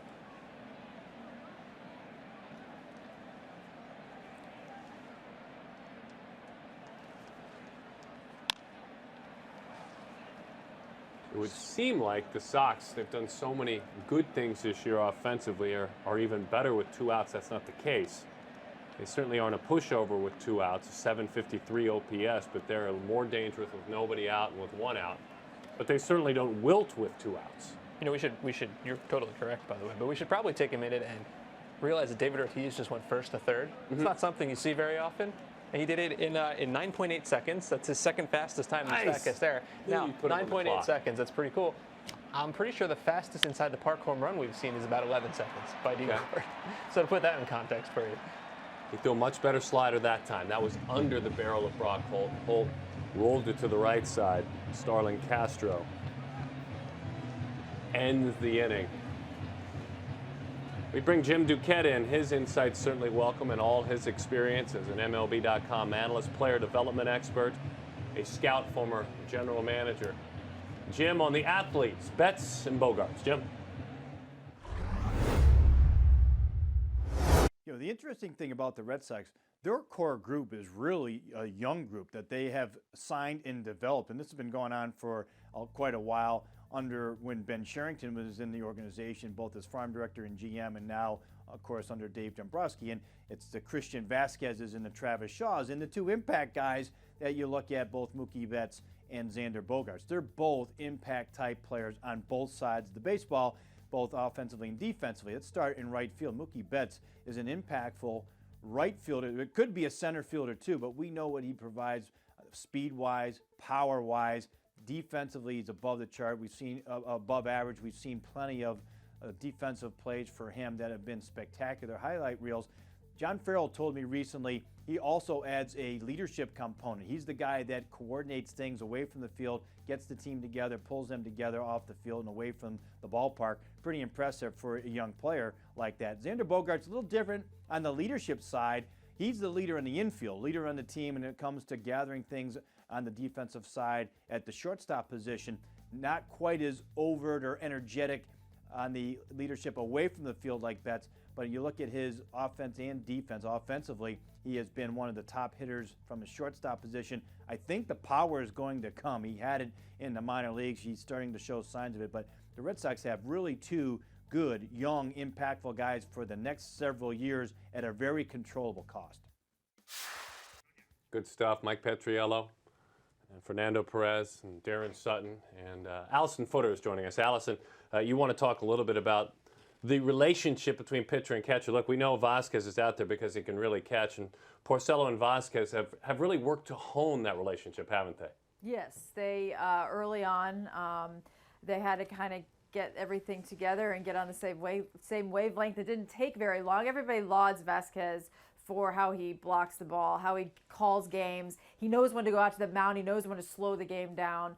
And, you know, he missed all of last season with Tommy John surgery. The Red Sox also didn't have such a great season. You can't put everything on him, and they do want to take it slowly with him. They do have a plan so they're not, like, pushing him too hard, because even though he's a catcher, but still he has to work his way back, too. So, you know, with Porcello, I mean, he's trying to go to 5-0 with the game tonight. I mean, I know that we don't really put too much stock in wins anymore in our modern era, but still, he's had 12 straight outings of 6 innings pitched or more. I mean, he's really seems to be on track. And any veteran, well, really any pitcher will tell you, they would take a defensive catcher who hits 220 over a really good hitting catcher who hits 280 and can't really, especially when you talk about the hard-throwing closers at the end of the game, who are, you know, throwing balls in the dirt, and they need somebody who can block those balls. And there's such a trust that is built up between pitcher and catcher. When you have a really good catcher behind the plate, it can make all the difference in the world. You've seen a lot. That's why some of the really good defensive catchers, they'll be in the big leagues for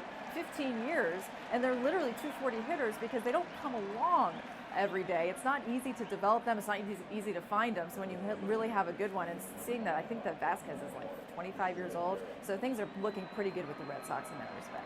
Yeah, Allison, it's interesting. You are around some. You cover the game nationally now, but you're still in Houston a lot with A.J. Hinch, who's a thinking man's manager. Rick Porcello is kind of a thinking man's pitcher, isn't he? Yes, he is. I mean, everybody talks about how really very smart he is, how very calculated he is. We were talking a little bit earlier in our meeting that maybe he's a little bit too nice. You want a little bit of a bulldog out there, but certainly it's funny because in baseball, like the hitters, you tell them that you need to empty out your brains and not think too much. The pitchers, you kind of want them to think a lot. They really need to know what they're doing, and that is also where the catcher comes along, because they have to think a lot for them too, and they have to be in sync there. But certainly Porcello is one of those, you can just see him, the way he moves. Everything is very fluid, and you can see that the way he pitches too, but he's certainly a very smart guy. And that can work in your advantage in many, many cases, as long as you don't get too caught up in thinking too much. It's funny you bring up A.J. Hinch, because he'll tell you he probably overthought himself maybe right out of the game. Good stuff. Thank you, Allison. We appreciate it. No, that's a good perspective on A.J. Maybe so intelligent with the Stanford education and made things more difficult for him. While she was talking, there were some great things that went on and some stuff with regard to Porcello.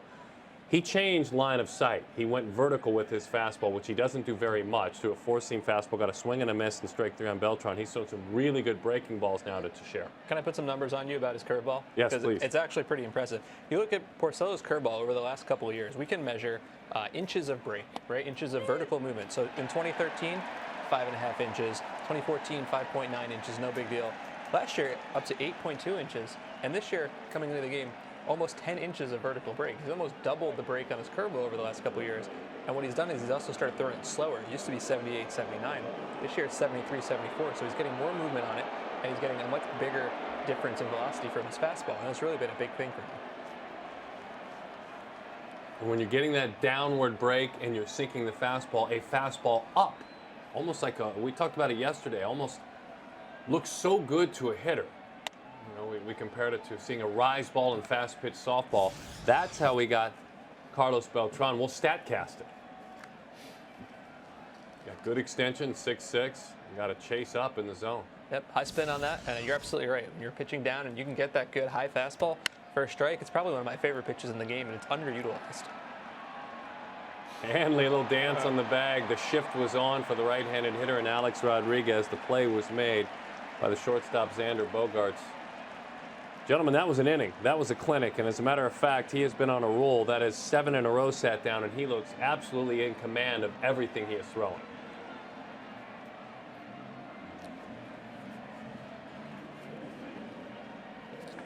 Good breaking ball, good fastball with movement on it.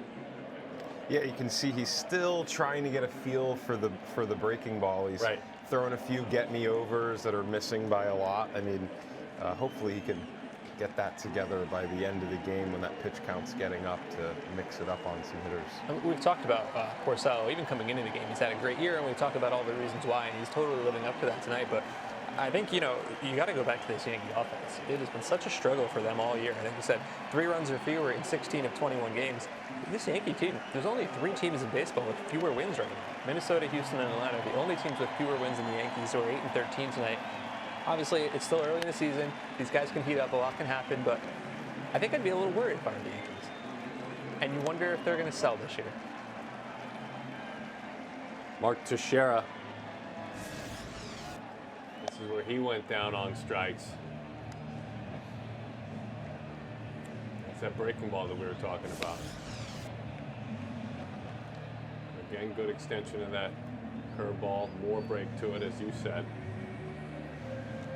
So Porcello dominating. Now Mr. Pineda back out there.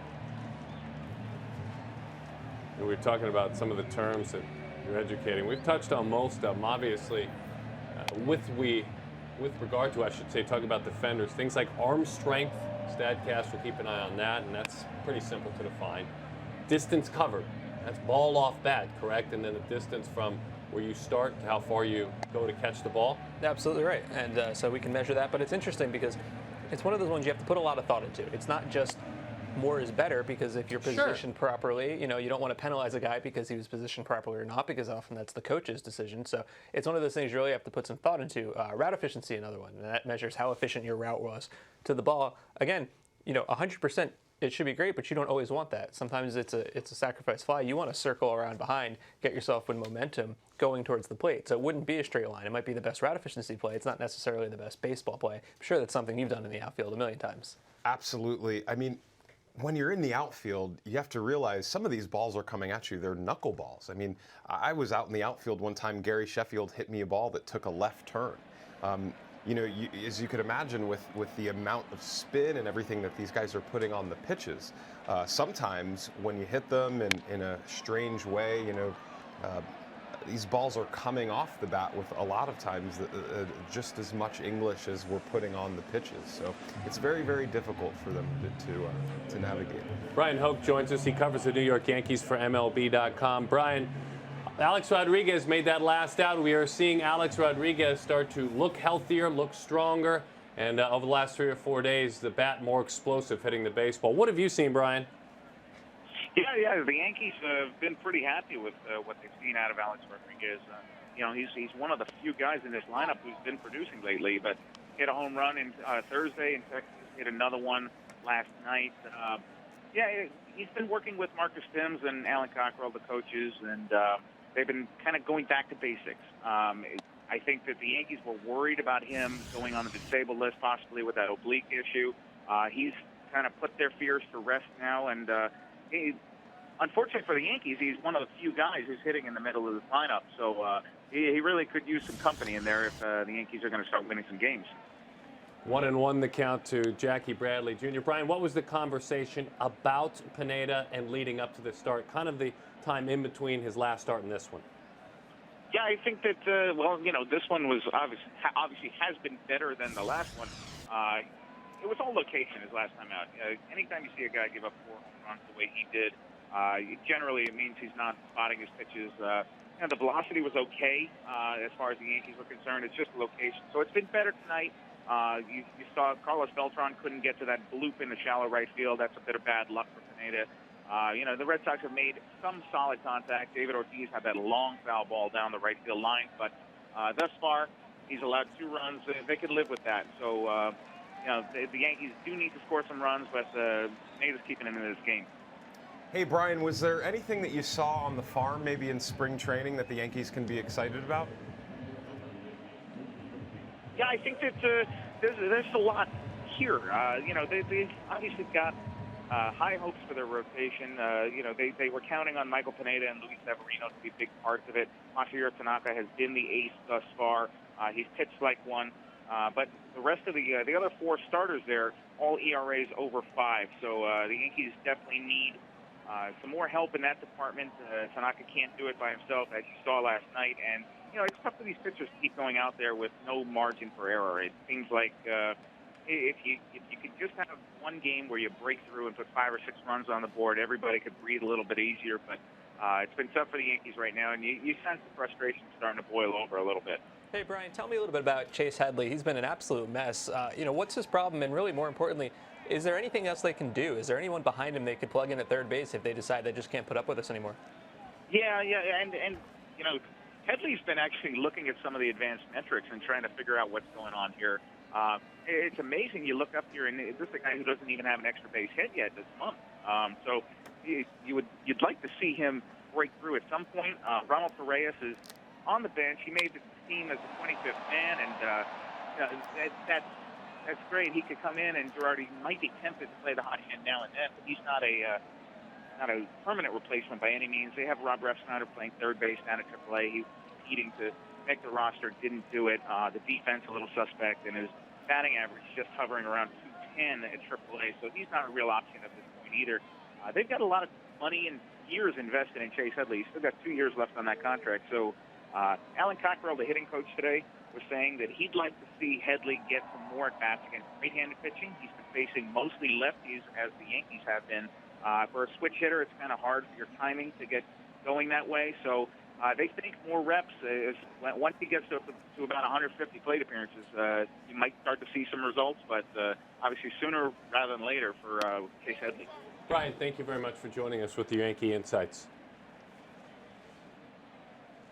Brian Hoke joining us, covers the Yankees for MLB.com. Contract, money, tied up in players. That's been a theme for you for 2 days. Now he set you up for it. I know. I mean, I'd like to think that the reason that the team didn't go after any free agents, this year is because they're looking ahead to 2019 and realizing that they have to save a lot of money to try to nab some of the great, free agent guys that are coming on the market. You're going to see Donaldson on the market. You're going to see also Bryce Harper. The Yankees haven't made a really big splash like that since Ellsbury, and that's another one of the contracts that, I think doesn't look so great right now. No free agents. No free agents. They made some trades, obviously. Some interesting trades, too. The Chapman trade kind of fell into their laps, unfortunately, with all that happened. They got Aaron Hicks. Castro trades worked out very well for them, but 0 free agents for the New York Yankees. I don't think I ever thought I'd live to see the day. Usually setting the market. Good 2-strike fastball in, but it's off the plate. That's why I like to think that they have a plan up their sleeve for Bryce Harper. He'll have to shave the beard. Wonder if he's really interested in being a Yankee. Being a Yankee is not for everyone. That's 2 long years away, though. The offense is. I haven't looked it up, but I'm guessing this has been one of the least effective Yankee offenses in decades, probably. Jackie Bradley takes off from that 12-foot lead, but it's rolled over the left side, and Mark Teixeira again with a fine dig. He may not do all the things that he wants to do offensively right now, but he's walking and he still can play a heck of a first base. He's certainly making his left side infielders look pretty good tonight, because that was a really impressive scoop right there. We saw, as we were talking to Brian, Mookie Betts came up and crushed a line drive off of Michael Pineda into the left field seats. 94 miles an hour exit velocity. Fortunately for Michael Pineda, couldn't get it straightened out. Turns into a ground out. Got to hurry with Mookie Betts. That's a couple of suspect throws for Headley, understanding he had to hurry that one over. Jackie's at second. Pedroia is 0 for 2. He's popped up to the second baseman. He's grounded out to the first baseman. Arizona State University alum Dustin Pedroia. Came up as his Twitter handle there. He used to tongue-in-cheek make fun of himself as he would walk into the batting cage. He'd say, "Who's ready for the laser show today? Dustin's here." And his Twitter now, as he's a grown-up now, no longer a college student, is at 15 Laser Show. Pretty good follow, by the way, at 15 Laser Show. Tongue-in-cheek, making fun of himself. Arizona State guy. They're going in on him too. So Pineda is already up to 91 pitches. We're not through the fourth inning yet. You know, we talked a lot about that dominant Yankee bullpen, but he's not going to give them much length. You know, maybe one more inning out of him. And I think we're going to see some of the guys who they have a lot of lesser-known guys. Everybody knows Betances, everybody knows Miller. There's a lot of anonymous guys out there, and I think the way things are going, we're going to see several of those guys for a couple innings tonight.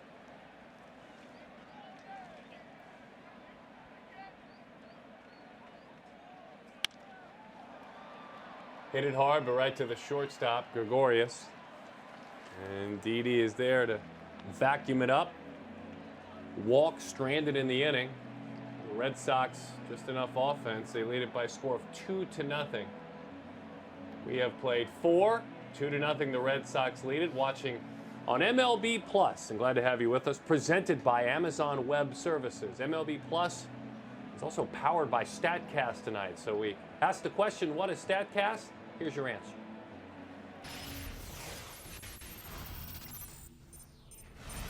Several years of research and development were realized in 2014 with the debut of MLB.com StatCast, the first ever reliable measurement of every play on a baseball field. Pioneered by MLB Advanced Media and debuted with prototypes at the 2014 All-Star Game, League Championship Series, and World Series, StatCast's roots can be traced back roughly a decade earlier to MLBAM's introduction of pitch tracking. Pitch tracking delivered a never-before-seen wealth of detailed information regarding every pitch thrown in the major leagues.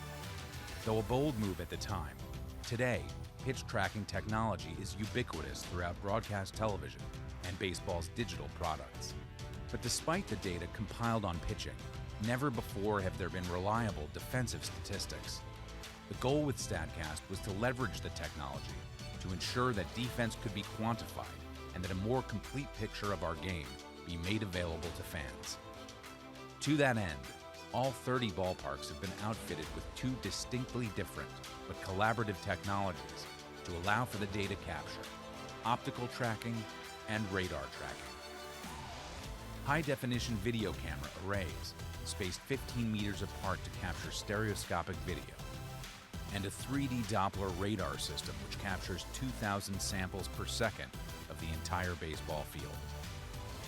By marrying the data from each of these systems, it is now possible to scientifically quantify the skills and talents of players on the field using new player performance metrics.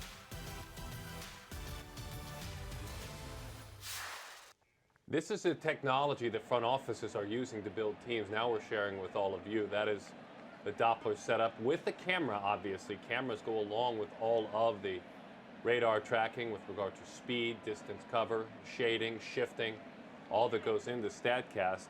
Something fun today, not in this ball game. There's radars in every major league ballpark, just like that. Byung-Ho Park hit the hardest home run of the day, the hardest hit ball of the day for the Twins, 111.58 miles per hour with a launch angle of 19.16. It was a homer against Jordan Zimmerman and the Tigers, and he did that today in Detroit. So the hardest hit ball thus far of the day. A little further down that list, the guy on the winning team, Justin Upton, went for 110.24 miles an hour. And as we talk about, front offices are using it to build teams. And front offices like the Yankees that haven't changed dramatically, but the Red Sox are using it too. There's been a little bit more turnover in that front office. Yeah, I mean, before analytics, there was just money. And, you know, the Yankees were always unafraid to go ahead and spend a lot of that money. But interestingly enough, both of these teams needed starting pitching help, and it was the Red Sox that went out and got David Price. So, you know, we've talked a little bit about the idea that the Yankees are trying to let some of these contracts play themselves out before they make a dip into the free agent market. But it's been really, really interesting that Brian Cashman, since the passing of Mr. Steinbrenner, has been able to keep his job for all this time. He's outlasted so many GMs on the other side. How about that? Hitting it against the shift. We talk about it so often, and we almost never see it actually happen. Good on Brian McCann for making that work. Hitting against the shift, he picks up a base hit. McCann's got 2 hits. Pulled one through the shift before. Takes it the other way this time. 2 for 2 tonight.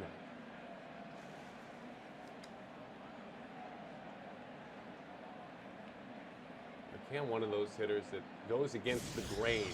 Usually, a hitter will get more comfortable and see a pitcher better. Is that pretty hard, and it could be too. Well, how about that flip? Getting rid of it so quickly by Dustin Pedroia. Almost looked like he drug his knuckles on the ground firing that one. This looks familiar, right? How many double plays did we see last night the Yankees hit into? And it's another symptom of their ailing offense, and it's a big part of how Henry Owens actually survived last night because of all the double plays. That's huge for Porcello right there.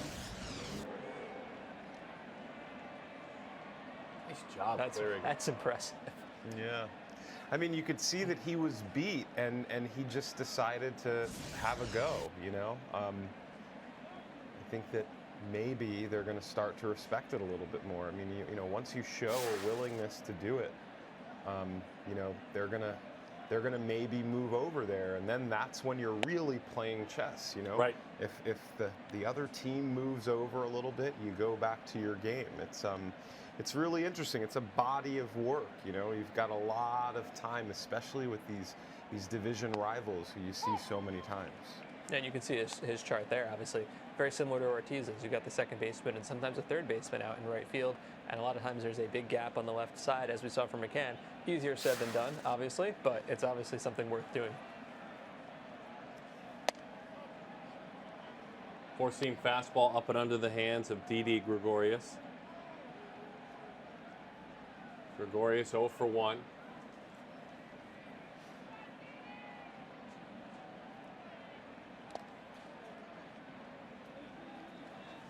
He's 1 for his last 17.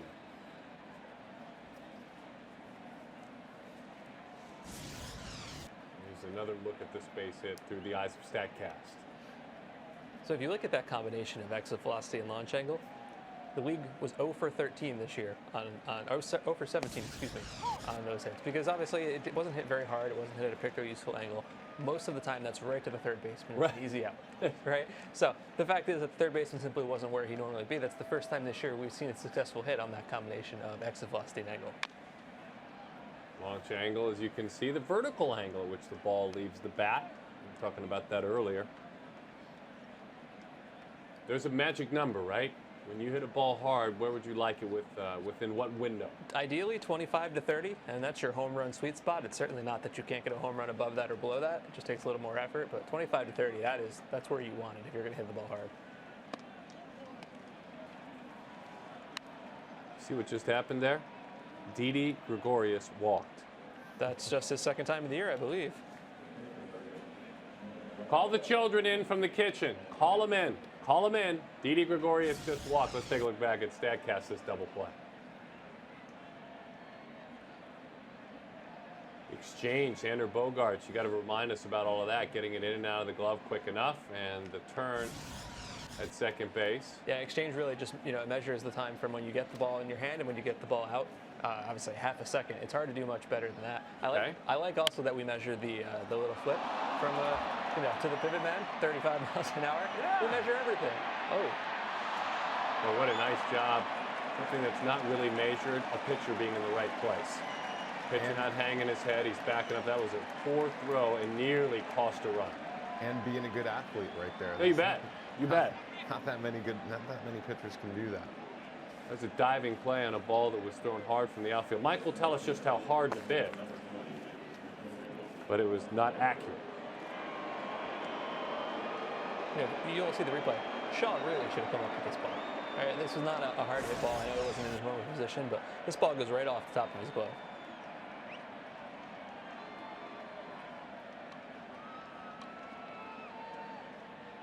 We'll have the scoring in just a moment, but that is an error for my money.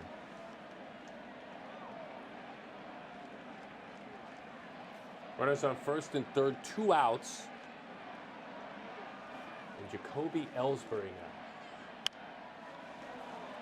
It's a real aggressive fastball at 92 miles an hour. When you see that velocity up above 90, most of the time, that means that's the four-seam fastball for Porcello. I think Porcello, like you said, being aggressive with that fastball, he's got the same numbers we do. He knows that the Yankees are the least aggressive team in baseball on strikes down the middle. So he probably didn't expect that Ellsbury would even go after that. He thought, free strike, why not? It's a good strategy. Another four-seam fastball. Yankees run a little bit. This might not be a bad time to shake things up. We'll see. Just to stir things up, maybe draw a throw. Vasquez very sharp behind the plate, as we mentioned. Yankees this year have 17 stolen bases. Boston has 20. League average team coming into today has a dozen.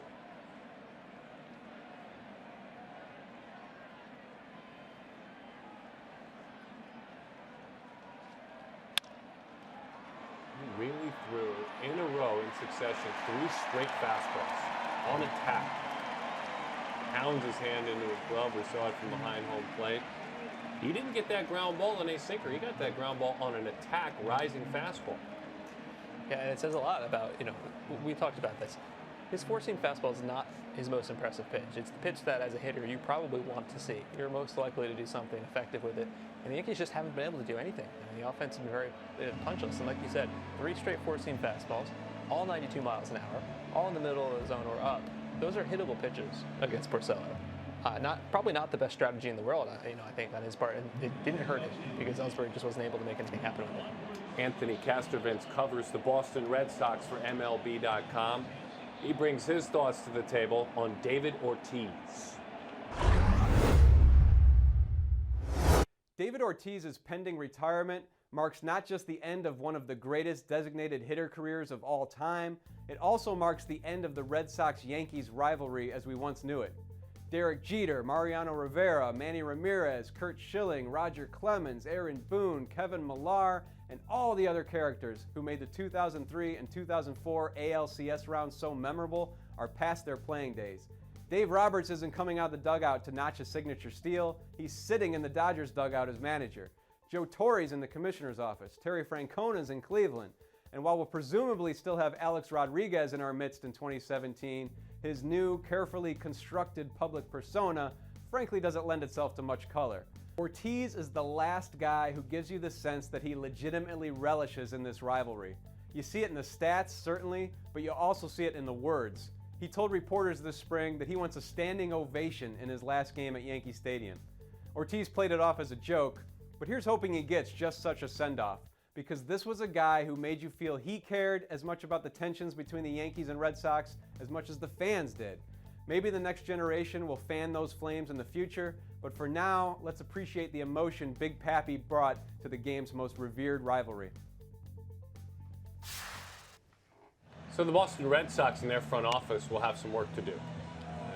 Tongue-in-cheek, you keep bringing us back to the fact that he will be back. Maybe he won't. And if he does follow through on his retirement, you again can revisit your thoughts on this Boston front office, what they will have to do, and kind of the evolution of both of these front offices. And a guy like Ortiz leaving tests the front office, and we learn a lot about who they are, all the way down from scouts who bring players in, from advanced scouts who go find players to trade for, and free agents to sign. And also for the culture of the team. I mean, that's just a guy that's irreplaceable. I mean, when he leaves, you've just got a bunch of young players and Dustin Pedroia. Obviously he's been so impressive statistically that he's creating such a void when he leaves. But culturally, this is a guy that has meant so much for the city of Boston. It's just a total disaster him leaving. Xander Bogaerts takes a slider that's down and away.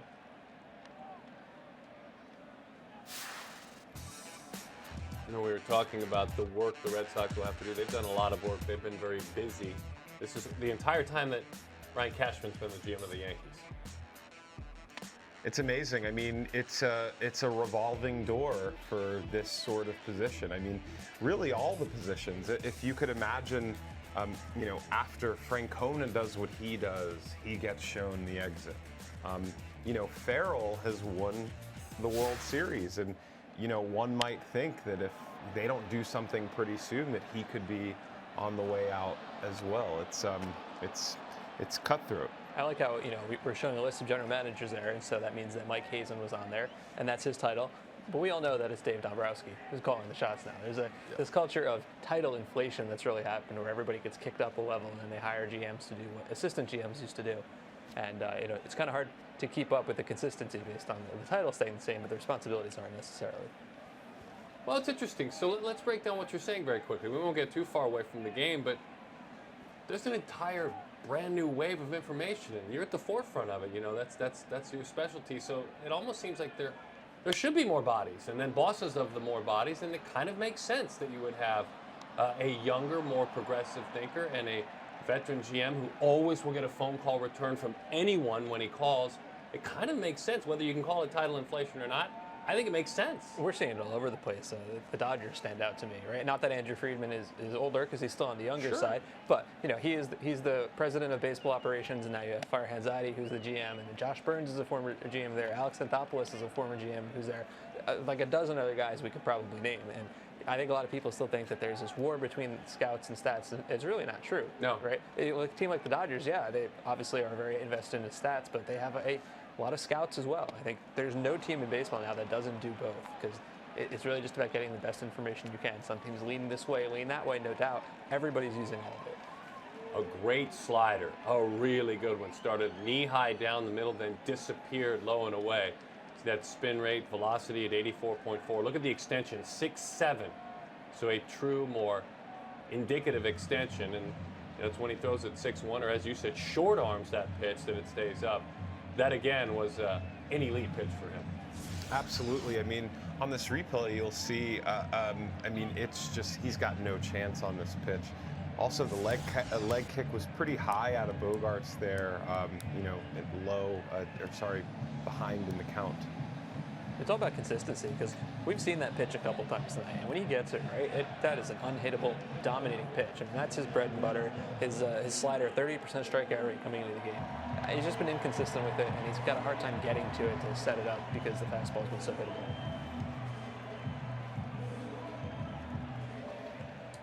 "99 pitches. In his last outing, he threw 103. Against Oakland, he threw 97. Against Toronto, 105, and against Houston early in the year, he pitched into the 80s. Now, let me ask you guys an opinion here. We've got David Ortiz up. We've got Pineda, who's getting 100 pitches. Do you still have him in the game here? Did you bring in a lefty? Because you can't let this game get any further out of hand with the Yankees offense. Now, I say that, and it's a ground out, and you know, forget it. But that was a thought. Yeah, I mean, 100 pitches through 5, not very efficient, and you know, we're going to see this bullpen taxed here pretty soon. But, you know, Pineda, he's throwing the ball pretty well, and, you know, they're probably going to see if he can just get through this inning. I mean, any trouble, we're going to see one of these guys. How many of these names do you know? Miller, Betances, no doubt, right? It's a very weird composition they have, and that these two guys who are just elite-level stars, and then 5 names who are, you know, some, you know, Ivan Nova used to be an interesting starter, but it's a very interesting and anonymous kind of cast of characters they've got floating through the bottom here. Soon they'll have Chapman back, I think, in just another week or so, and that'll really help. Absolutely. I'd imagine we'd see Nova to get a little bit of length here. I mean, obviously, that's a guy that's going to be their long man right now, since he's a starter. Strikeout just a moment ago. That's that slider we were talking about. I think it's by StatCast. Good extension on that, like you said, and that helps him get on top of it. It dips right down. Unhittable pitch. Pretty good fastball there, low below the knees. Hanley Ramirez, when he was a youngster in the Dominican Republic, no surprise, he had a lot of posters of Manny Ramirez that wallpapered his room. That was his guy, and his haircut and his style and the braids, he's starting to look more and more like his hero. He's got the fun, festive look with the coloring of the tips. Well, we'll see if if he can do some things for his team in the postseason, like you bet, like Manny did, you know, that's how to really be Manny. Is that you predicting they'll get to the postseason? Because I picked them to win the division this year. I actually think that they're the strongest team in the division as well. I mean, obviously, Baltimore looks pretty good, and a lot of people have been choosing Toronto, and there's obviously, you know, can't go wrong there. But I really see behind David Price, we're seeing a little bit of it today with Porcello, but behind David Price, I really, really like the ability of Buchholz and Porcello to, you know, not have very much pressure and do a really, really good job sort of assuming those number 2, number 3 roles. We'll see if it plays out that way. Great shot of Porcello taking off his sweatshirt, getting ready to go to work. A 1-2-3 inning, and they put trust in the right-hander. He may be done now, but that's the kind of deposit that pays dividends down the road. Instead of going to the bullpen in the 5th inning, they gave him a chance right to the heart of the order to go to work. He did. So you've made a deposit, and you've done so with Michael Pineda, as you know, that's what's going on there. So we're glad to have you back in studio with us. This has been a lot of fun so far, and we are certainly enjoying our perspective from StatCast. MLB Plus is presented by Amazon Web Services. Fernando and Mike and Darren and you, thanks for logging on with us. And Ashley. Ashley, she is our social media bench coach, and she's been keeping track of everyone. You're giving her her thoughts. She's bringing them in here. Ash, what do you have? Well, I have a couple good tweets. We're going to go straight into it. Go. This first one Rock is from R.A. Parker. Just checked out some of the MLB Plus game from last night. Wow, well done, y'all. Please let this catch on. Well, Ryan, I hope that you're going to be able to watch tonight. If not, all these games will be archived at on the app and MLB.tv. So be sure to check them out. Next, we have Jordan Cezant at CezantJ. Watching MLB Plus and listening to Mike Petriello's analysis is a lot of fun for a guy who has been reading him for years. Well, Look who has fans. It's high praise, right? And I hope he's still watching this part. So thank you, Jordan. That's very cool. And I hope you've been reading me for years in a positive way, not like a hate reading. So no. Thank you for that. I don't think there's any trolling there. I think he's sincere. And finally, we have from Bush League. At Bush League _561 says, I've always wondered what the slowest exit velo on a home run was. Hashtag MLB Plus. Mike? Well, boy, put me on the spot here. Like, you know, I can't know all this off the top of my head. However, I think our good friend Jason Bernard, our data expert, just kind of helped me out with that. It's Justin Smoke, 87 miles an hour last year, 339 feet. There's not a lot of distance to that. You know how he did that? Pesky pole. The pesky pole. So right here in Fenway Park. That's right. That is a great question. It's a great trivia question. I like that. That is not a Bush League question, no, sir. Not at all. Ash, well done. Thank you. We'll check back in with you in a bit. Thanks, guys. But you were ready. That's Jason. Thank you, Jason. I mean, you were ready. I'm put on the spot. Glad you asked him.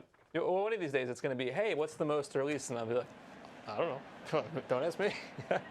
That'll be okay. There's no rules against that. Porcello goes back to work in the 6th inning. He's got Brett Gardner, Carlos Beltran, and Mark Teixeira. From up above, you can see him drop a curveball in for strike 1. He's been trying to get that one over all night, and it finally happens. Finally happens. Almost 3,000 RPM on a curveball. That's stellar. The league average last year is 2,300, and so that means it gets more spin on it, and if it's angled correctly, dives into the dirt. Great play by Jackie Bradley. Stellar outfielder. Bradley covers a lot of ground. I know you've been on his defense, the ability to help his pitcher out and tracking what Jackie has been doing. And now not only he's made a difference hitting the baseball hard, but obviously doing a great job. So this requires a bit of explanation, right? Jackie Bradley Jr. has the most catches of batted balls with a 50% hit probability. And what that means is that batted balls based on their exit velocity and launch angle combination tend to have a 500 batting average or better. Those are the kind of balls that land for hits a lot. They're really damaging. Nobody this year has tracked down more of those than Jackie Bradley Jr. He covers so much ground in the outfield, and I think it really just goes to show this pitchers must love this guy. They must love having him out there because those balls that they give up, they should be hurting them, and they're not because Jackie Bradley Jr. is out there tracking them down. Good stuff, Mike. 1 away, 2-0 the count on Carlos Beltran in the top of the 6th inning.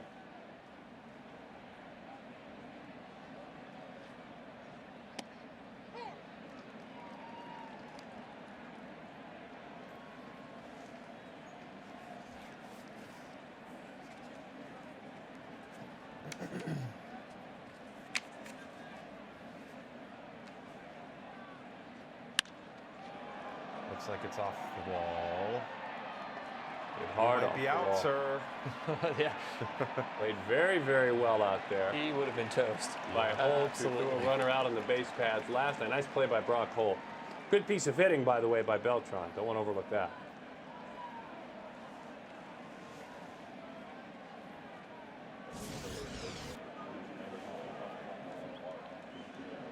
A nice opposite field there. I think when you have the monster out there, you might as well aim for it. But as you said, Brock Holt played that expertly, right? He was in exactly the right spot, got the bounce, he barehanded it, got it in quickly.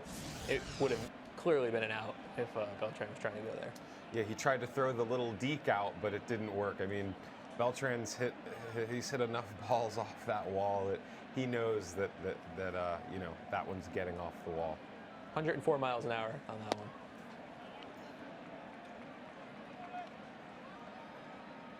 You know, Beltran's another guy who really needs, it's the whole lineup, right, that needs to heat up, but he'd been 4 for his last 33, hadn't had an extra base hit that entire time.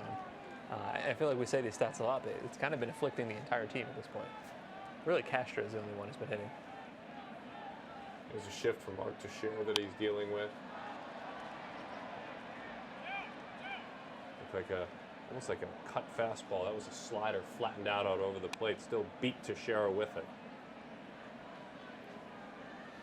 Teixeira hitting .346 with runners on base. His OPS with runners on is over 1,100.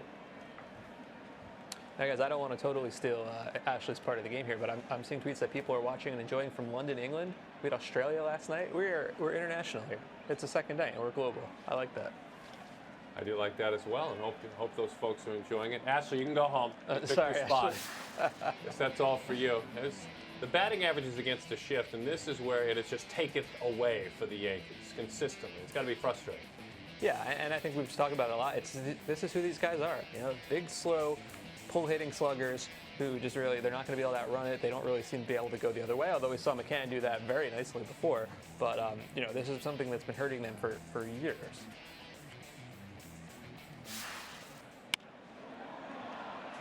Dying line drive into right field, and yeah, looks good off the bat. It didn't go anywhere. that's what that little bit of movement in the end will do, right? You think you're squaring a baseball up, and then you're not. Exactly. He put a nice pass. A lot of times balls will drop in because as an outfielder, your first step is back on that, but it's not squared up. Absolutely. There's a thing that hitters are doing. It's this advanced deke, as you know, as you might call it, where when you hit a ball like that, or actually a ball that is, you know, one of these dying quails or duck farts they call them, that are just going over the infielders' heads. You know, these balls that the outfielders have to come in for. If the hitter holds that position as if he's hit a home run, it'll actually deke the outfielders and will buy them, you know, often enough so that that ball will drop in. Fouls off as we take a healthy swing. Look at Alex Rodriguez, Carlos Beltran with that single hard hit off the wall the other way. So keep an eye on A-Rod here. He and Starlin Castro have combined to have the 7 hardest hits by the Yankees this year. 5 by A-Rod and 2 by Castro. Castro actually has the hardest at 113.1. And then we see Beltran here. When you have a combination at that exit velocity and that launch angle, what's the league hit? 787. That's a batting average. So you can see it's really hard. It's when you do that and you don't end up, you know, getting a hit out of it, it's bad luck or bad positioning, but that worked out really well for them, yeah. See the pitch metrics, just a touch below on the perceived velocity, 6.5 feet. The extension for Porcello, which is about where he stands anyway, but just a touch below for Beltran. Bottom line is a little bit of movement away, and he hit it the other way. Let's see what he tries to finish him off with. That was a low fastball out of the zone. I mean, it makes sense. A-Rod is taking swings at 2 not so great pitches here. He's grounded out twice, both times to the shortstop, Xander Bogaerts. And again, there's that 4-seam fastball. Just when you think you're looking for a sinker, it's not a sinker. And he just flat beat Alex Rodriguez as if that pitch was 95 miles an hour. But when you establish good secondary stuff and you show pitches down in the zone, you can go just an old-fashioned straight fastball and beat it down. You're right. I mean, he actually really got away with one. I think that he probably wanted that a little bit higher. Further up?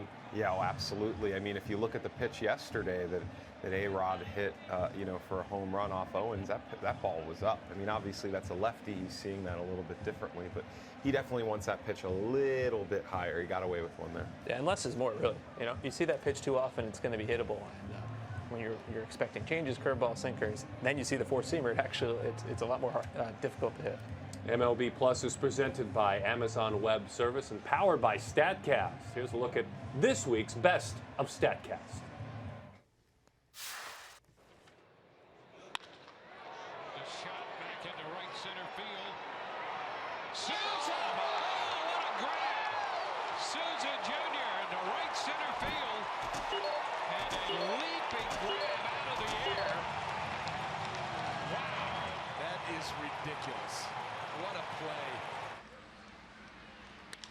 And center field, Adam Jones comes in, makes the catch. Rollins tagging. Here comes the throw. Here comes the throw. He is out at the plate. Adam Jones guns him down. Wow. You will not see it any better than that. Cespedes cracks it toward the corner. It's out of here. Yoenis Cespedes with a grand slam, and the Mets have an even dozen. The biggest inning in the 55-year history of the New York Mets, and Cespedes puts on the crowning blow.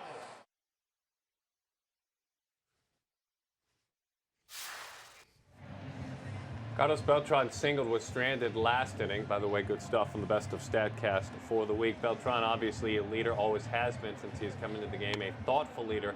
Allison Footer joins us in Studio X, and he's thoughtful enough, Allison, that he'd want to share some of that with his younger colleagues, maybe even become a manager. Right, you hear speculations for a lot of players who are respected for being intelligent and knowing the game, knowing the nuances, kind of keeping up with modern times. Carlos Beltran fits that bill completely. So there was a report, I think at ESPN.com, that said that he wanted to maybe manage someday. And you can see that he would have the qualities that we would think would make a good manager, and that he's extremely intelligent and he had a lot of success. He says he would be a player's manager. Of course, he's still a player, so that's not surprising at all. And he's very, very well respected. He seems to have a very even keel. I covered him a tiny little bit in Houston. Very even-keeled player. My question is, are the modern players, are these guys, when they retire, are they really going to want to manage in the game as it is presented today? Because really and truly, it's a metrics game. It's analytics, and it's run by front offices, and so it's really hard to get managers to really talk about how much they're doing and how much the front office is doing. But there's people that just say that managers are there just to make sure that nobody kills each other in the clubhouse anymore. And basically the lineups are being slipped under the door in the manager's office before he gets there in the morning, and you just wonder. So my question is, are these guys even going to want to manage within the next 5 or 6 years? I think that you raise a really, really great question. There's really no way to tell. What we may see is a team that decides to abandon some of these analytics and just to go for, a more old school approach. So the thing is, you can't really put any analytics on building team chemistry, et cetera, et cetera. There's nothing that you can really do to quantify that. So we'll see. It'll be really, really interesting. There are a bunch of places that will need managers. Obviously, it's a revolving door, and I think there would be a lot of teams that would give Carlos Beltran a chance. It's interesting because there's a lot of front offices that I feel, maybe not a lot, but some that I might have learned a little bit from. They're really getting away from that human element, maybe a little too much. I brought up an idea, like, is it important to know how to win in the minor leagues? Does it hurt a player if all he does in the minor leagues is play for losing teams? Can he be a winning player in the major leagues? There's got to be something to actually having something to play with, even when you're in the minor leagues. And it just I get rolled eyes at me. Like, people just don't want to talk about that element anymore. And so you do wonder, as time evolves and as the game evolves, are we getting away from the players as people? And the other thing is, are these guys that are making $130 million in their career, or even a modest $75 million? Are they really going to want to keep working, quite frankly, and be a manager and have that kind of stress? And are the days of having to go through the minor leagues and manage down there and coach and ride the buses, are those gone? Because really, when we see, Mike Matheny and Brad Ausmus and I'm sure there's many, many more, like Scott Service. I mean, there's a lot of people that haven't really done anything in the minor leagues as far as managing, and maybe they don't have to pay their dues anymore, because right now it's more like they're more analytically minded guys, or more like front office guys that are in uniform. And so it's interesting to see what's going to happen from here on out. Allison, thank you. We appreciate it. We're going to keep that conversation going, but we want to introduce Jason Shreve, who came on like gangbusters and struck out Travis Shaw, the hard-throwing left-hander, who this year has pitched very effectively for the New York Yankees when needed. Shreve, a fun study because he pitched collegiately at a smaller junior college of Southern Nevada. Began his career with the Braves as an 11th round pick. His catcher was Bryce Harper when he pitched in college. So Shreve, part of that Yankees bullpen. How does he get it done stuff-wise? But Shreve, I think it was one of the biggest questions coming into the year, right? Last year, 11 earned runs in his first 50 appearances. That's excellent. 9 earned runs in his final 9 appearances. And so there are questions. Was he fatigued, maybe? Some rumors that maybe he was tipping his pitches. As you said, so far so good. He really, he's got this splitter, a changeup. You can kind of call it what you want. Maybe even just call it a split change. But that's kind of really his go-to pitch. 19% K percentage this year. Kind of a fastball and a slider in there as well, but he's got that pitch. It's very low spin. It dips. It dives. It's very hard to hit. And look at this with the Yankees. Jason Shreve and Andrew Miller out of zone swing percentage. The best thing you can do is get hitters to go after your pitches, right? To swing at some garbage outside the zone. Andrew Miller is the only one in baseball who does it over 50%. I hope we get to see him later. But Jason Shreve right up there as well. Interestingly, Justin Wilson, second on that list. Tigers was a Yankee last year. Says a lot about why the Yankee bullpen's been successful.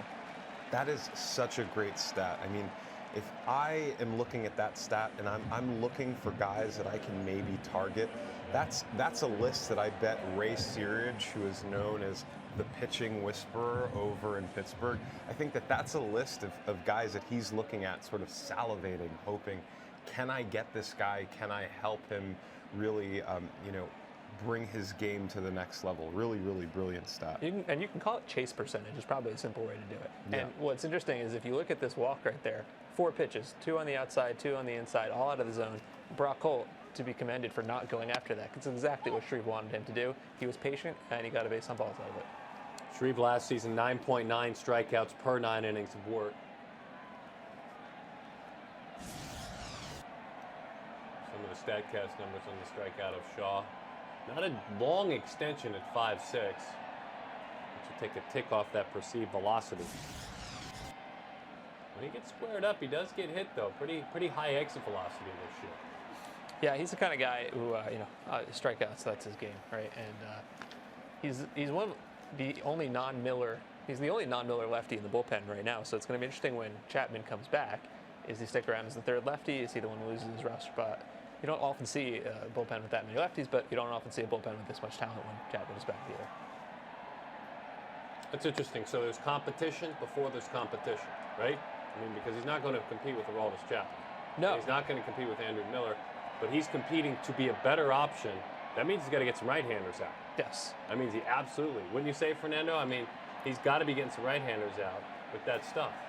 Yeah, I mean, if you can get guys out on the other side, I mean, it's a total bonus. It's very, very interesting when you're able to look at the splits and see what guys are doing.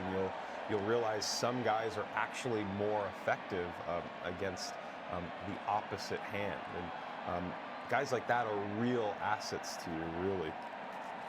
This year, Shreve against lefties, they're hitting 250, but that's only 2 of 8. Right-handers are hitting 190. That's 4 of 21. Now watch him when he gets to 2 strikes. Last year when he got to 2 strikes, 60% of the time he would drop that splitter, changeup, whatever you want to call it. So far this year, 88% of the time. It's a good pitch, but you worry if it's being too predictable. And now that he's up to 2 strikes, we're going to see what happens here. I'm going to say it is going to be that pitch. He fired a fastball the first time, and he probably has it really set up now because Vasquez responded as if he had done his homework like you have. And he was looking just really spoiled. A good pitch. Big swing there, yeah.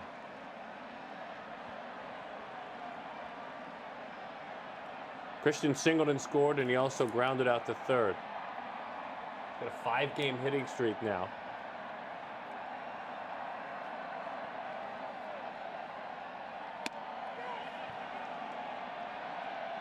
Oh, there's another swing outside the zone. Yeah, you bet. A chase outside the zone with that good fastball. Now, Holt is at first. They hope he might come around and score. Walk us through last night, the double by Jackie Bradley. Yeah, this is a Tanaka pitch. We talked a lot about Tanaka not wanting to throw his forcing fastball or throws a splitter, but Bradley really got enough of it. 96 miles an hour is good enough when you're hitting it over to the Green Monster, because you don't have to get it as far if you're not going to get it over. And Brock Holt obviously hustling first to home. Ended up being a huge play in the game. And look at the Yankees last night. You can't allow runs because they can't come back from it. Belton into the gap in right center field. That one will roll all the way toward the triangle up against the wall. They rise out of their seats at Fenway all the way around to score. We'll track that one as well. Jackie Bradley having a heck of a night. He is knocking the Yankees around. He's having a great series. Good for him. I mean, obviously we've been wanting to talk about his defensive prowess, but I mean, this guy, scouts say that, I mean, he has a ceiling just as high as the other two stars to be, an offensive power for them. Really exciting player. That's basically just a straight fastball right in the zone. And not much on that. Bradley, lefty on lefty, that's hard to do. Great job by him putting it all the way out there.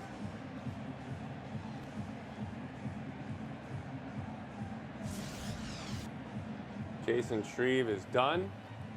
Kirby Yates comes on. 104 miles an hour off the bat for Jackie Bradley. That's some lefty on lefty violence. Come on, Jackie is just getting it done. He doesn't have to be an above average hitter with that defense. If he can even be a competent average hitter, which he wasn't at first, and he had a really, really hot streak last year, and so far this year he's looked great. Right-hander Kirby Yates going to work. Jackie Bradley, by the way, his first triple of the year. Slugging percentage has taken a bounce and is on base. He's walked, he's doubled, he's tripled tonight.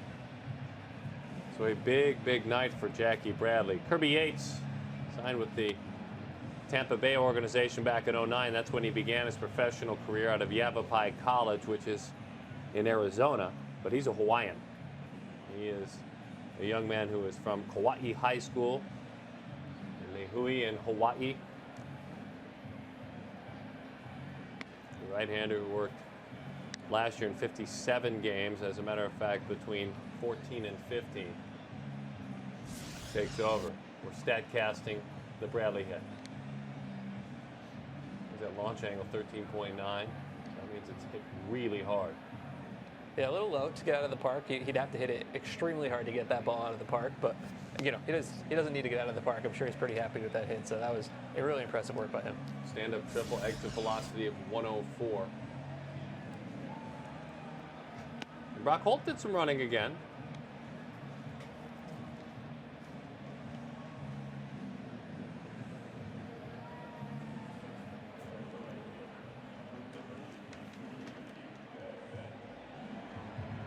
So the Yankees, the bullpen, they brought in a pair. Francis and Miller, the back end. Johnny Barbato, Ivan Nova, now a reliever for the Yankees, and Nick Goody as well. Yeah, Kirby Yates, who's coming in now, purchased by the Yankees from Cleveland for $78,000 after he was DFA'd. It's not the typical profile of a guy who ends up on a big team like the Yankees. I don't know, though. That's like a very valuable car. I mean, $78,000. Here's, again, a little bit more of Jackie Bradley. This is a lot of the parts that we haven't been able to get into lately. Acceleration, max speed, and home to third, Mike.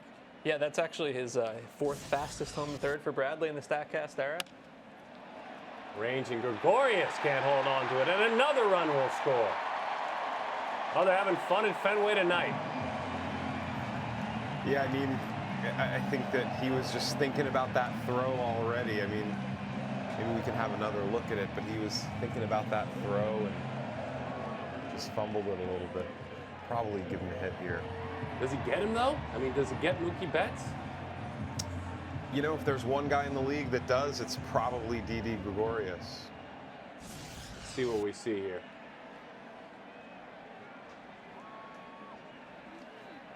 I think he gets him. If it's an accurate throw, we measured Didi Gregorius last year. He's got the strongest shortstop throwing arm in baseball.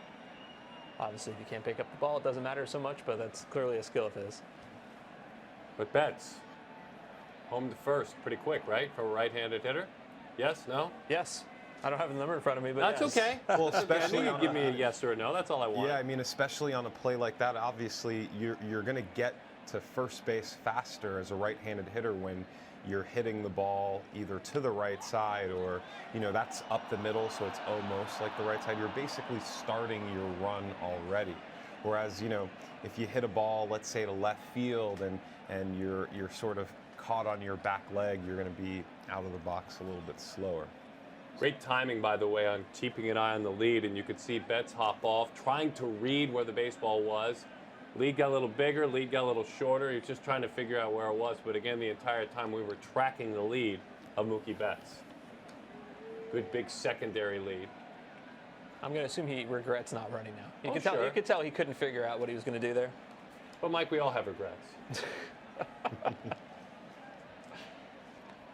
Dustin Pedroia is 0 for 3 tonight. Opponents hitting below 200 against Yates this year. So Kirby Yates, when he was with Tampa Bay, he gave an interesting interview to David Laurel of Fangraphs, and he was asked about the kind of data they used. I think he was actually already with the Yankees, so he said that they use much more in Tampa than they do with the Yankees. And he really found it interesting about the ride he'd get, the carry, the trajectory of his breaking stuff. A fascinating guy who likes to look at all that stuff. Tried to grab another base that time. Wanting to go a moment ago, he went ahead and went on his own, and Betts took off.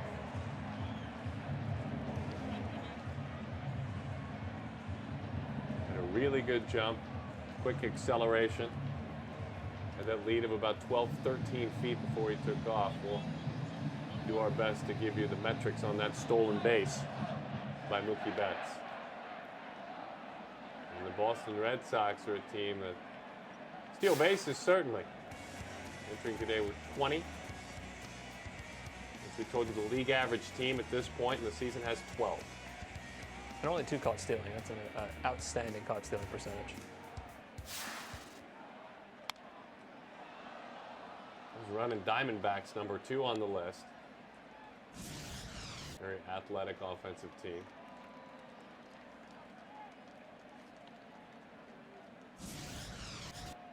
It's a pretty good jump there. I mean, the big thing that you don't want to do is you don't want to get high, as they say.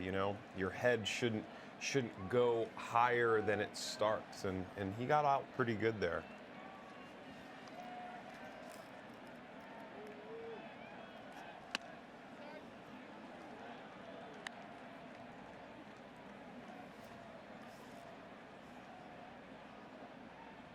It's 6 stolen bases, by the way, for Mookie Betts, 6.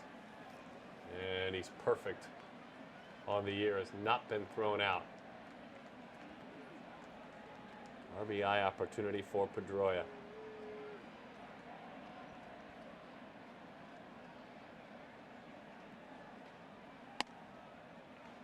His on base plus slugging with runners on base, outstanding, 937. Just for perspective, league average in the American League is 710. That's league average. Here are the numbers, Mike. So 17-foot secondary lead, and you can see lead and secondary lead. Basically, the difference between that is where he is when the pitcher starts his first move, and then where he is when the pitcher releases the ball. So obviously that plays into how quickly the pitcher releases to plate. But if you think about it, 17 feet, you can change the rules of the game. He's not running 90 feet. He's only running 90 feet minus 17 feet, or minus 20 feet, or however long he ends up getting off. And you can tell that kind of proves what you've always sort of known, which is that stolen bases are not stolen on the catcher. They're stolen on the combination of the pitcher and the catcher, because the catcher only has so much time to throw a guy out based on where he is when the ball is released, and you can measure this now. So 90 feet minus 17 feet, that's actually how far the runner had to go for the hitter, or for the catcher to actually have a chance to throw him out. Wasn't a very good throw, so it might not have mattered, but you can also see how that affects him, even if it had been a perfect throw. Absolutely. Any stolen base threat, the times typically that those pitchers have. So you can do the math in your head. You know what McCann typically does. So if a pitcher's particularly slow, that can actually prompt you to take a more conservative jump. You don't need to get a great jump if the pitcher's going to be pretty slow. Whereas, a fast pitcher, somebody that's getting rid of the ball, say 1-2, 1-1, you really have to get a great jump if you're going to go. We saw we saw, Betts didn't take an especially ambitious jump there. Good at bat. He fouled off a really tough pitch with 2 strikes on him to stay alive, and you knew with the determination of Pedroia and fouling off what could have been strike 3 on a swing that he would earn himself either a base hit or a walk, and he kept it alive, spoiling that pitch to pitch before. We don't ever talk about the pitch to pitch before something good happens, but that's what happened that time. And then more danger, here we are, Xander Bogaerts. It's a little different, over in the Yankees lineup. It seems, not necessarily like you're facing tons and tons of weapons there, more sleeping giants. I think that they'll pick it up later on, but I mean, this is an offense of it's just problem after problem after problem, quick bats.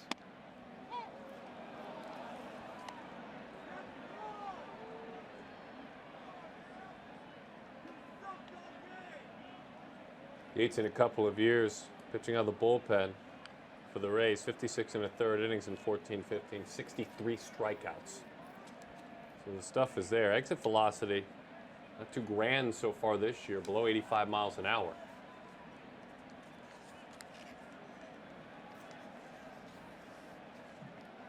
Against Yates.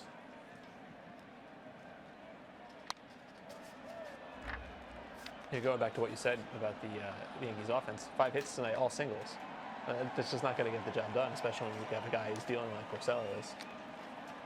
Just four runs should not be insurmountable, but man, if it doesn't feel like it's insurmountable.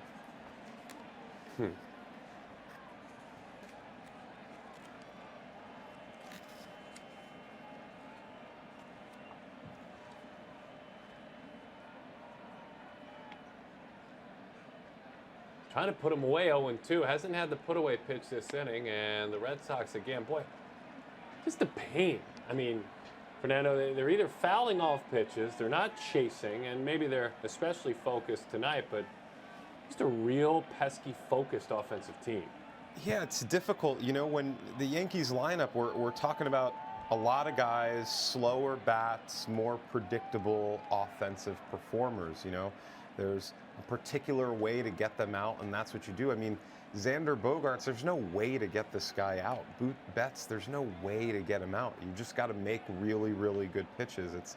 You're not, trying to do your game plan in order to get the guy out. With some of these guys that have slow bats, you're trying to get in on them. We see they're just trying to run the ball in on A-Rod and jam them and stuff. I mean, these guys, you just got to make really, really good pitches and hope that you get lucky.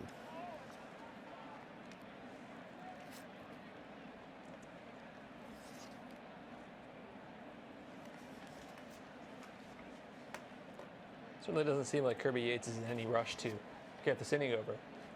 No?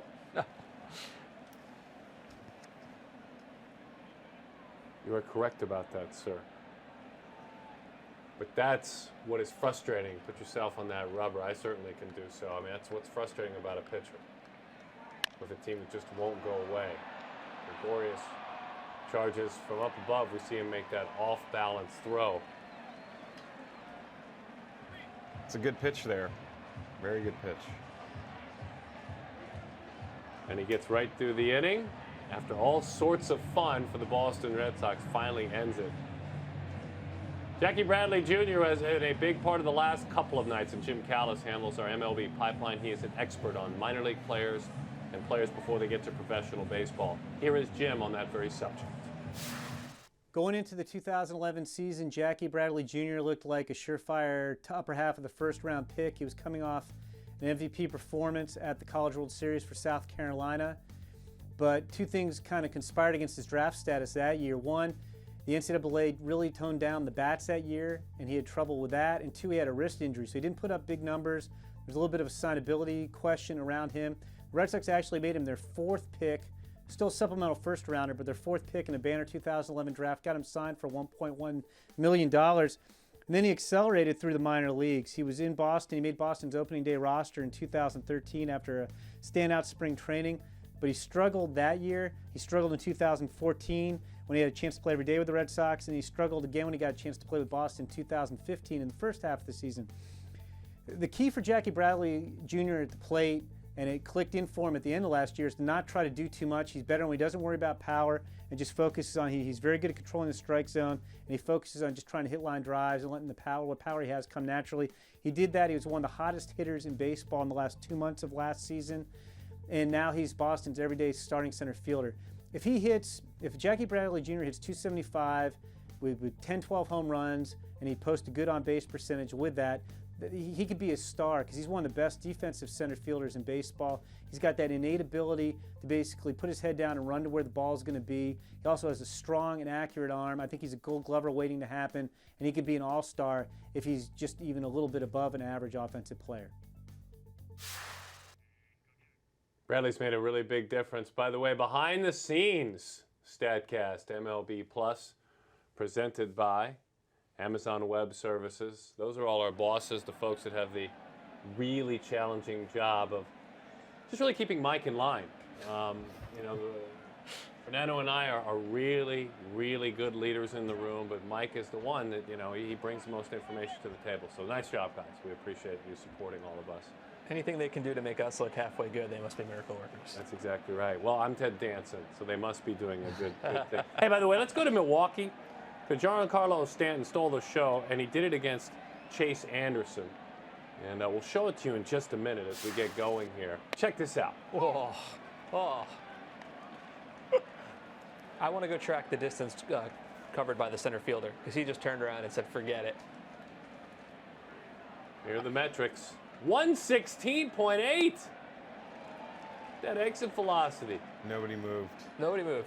So there's only been 4 home runs in the StatCast era that have been hit harder than that, and 2 of them were by Giancarlo Stanton, of course. You saw that face mask, obviously, that he's wearing for the small bit of protection. It happened in Miller Park, and so that's got to feel good. Who is Jordy Mercer atop this list? Did he hit that at Chase Field? He did.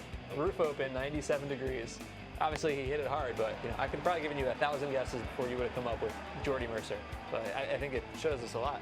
Temperature goes into this. Atmosphere goes into this. Humidity matters. The ball is going to go further at altitude. It's going to go further when it's humid and hot.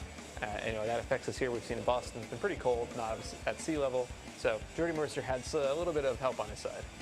Great shot, by the way, as we show you that graphic. But as you watch the metrics, a very low spin rate on that changeup. And he hasn't thrown a ton, but he saved some of the best for last. A changeup to McCann.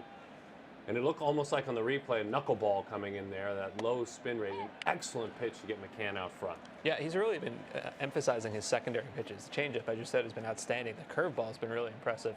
It's not just about the fastball and the two-seam fastball. It's been the secondary pitches. And 15 to 24 batters tonight, first pitch strikes. So he's really been going after the Yankees tonight.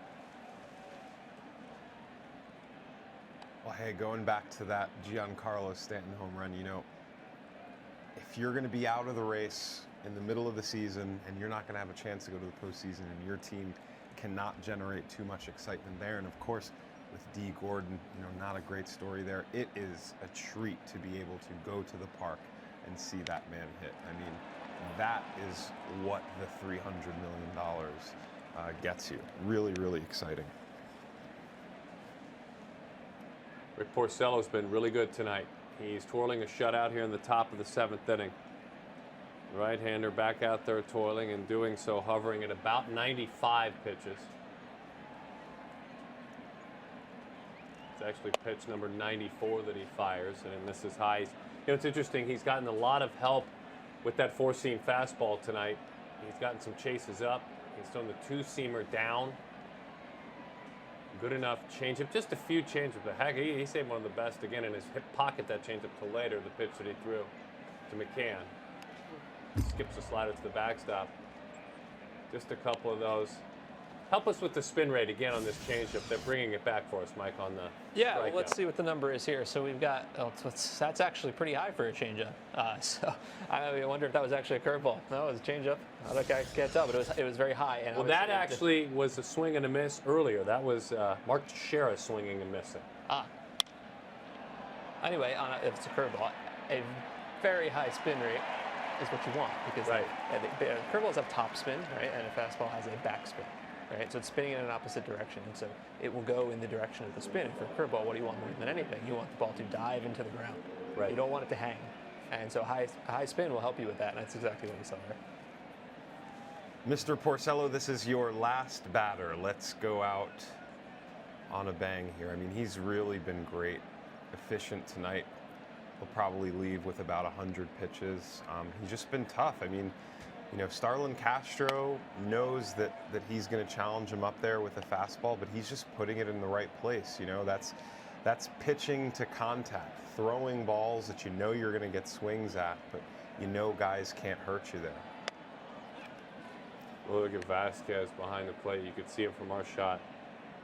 Really challenged Porcello. Let's go. Really kind of pumping his fist out. Let's go. You missed high. This you're saying. So let's sprint to the finish line, sir. Come with me. I'll get you there. Exactly. He knows that's, you know, the catcher's trying to motivate him, to remind him, you know, this is it. This is the end. You know, it's your sprint to the finish line. Exactly right. Back in 06 at the Perfect Game National Showcase, this was written about Porcello. He can pour a fastball on a downhill plane with plus tilt in the zone. He generally throws a lot of strikes with his fastball, which for the most part is straight. Angle and velocity are his weapons with the heater. That was in 2006. Those were his weapons then. As a high schooler, those are his weapons tonight. Interesting to hear that. Absolutely. He looks very similar. You know, a lot of guys bulk up when they get into the league, but you know, he looks the same. He's that, you know, that same guy with just a little bit more, you know, experience. Good changeup right there. Two things on that one. A good changeup, but a nice job by Gregorius spoiling.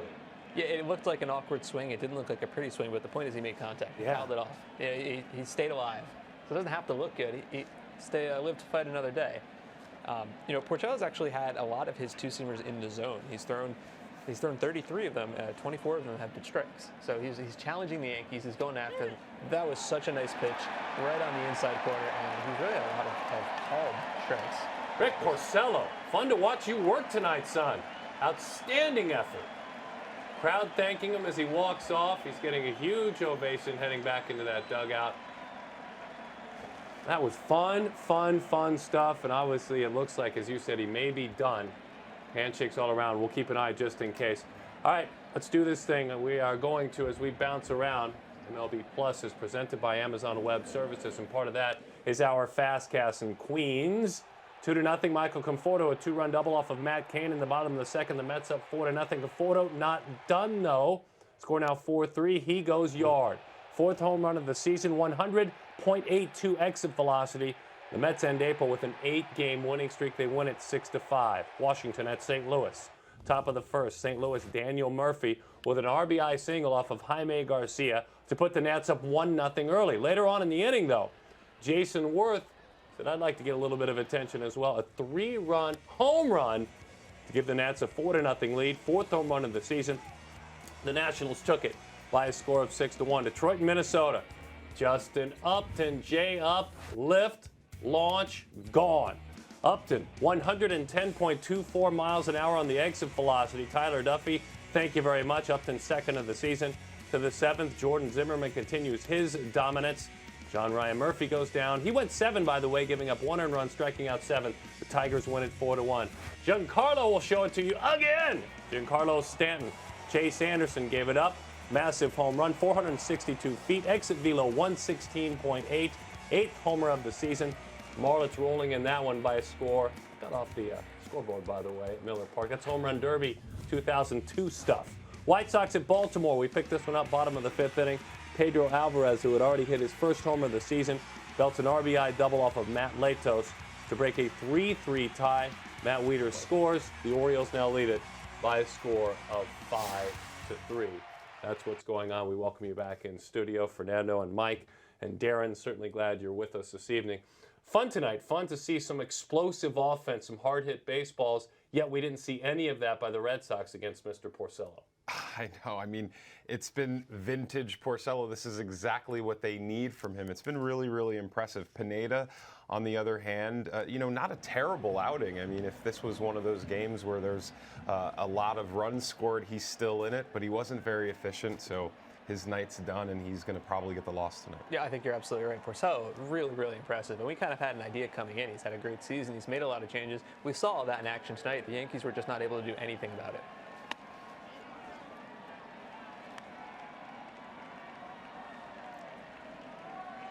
Johnny Barbato.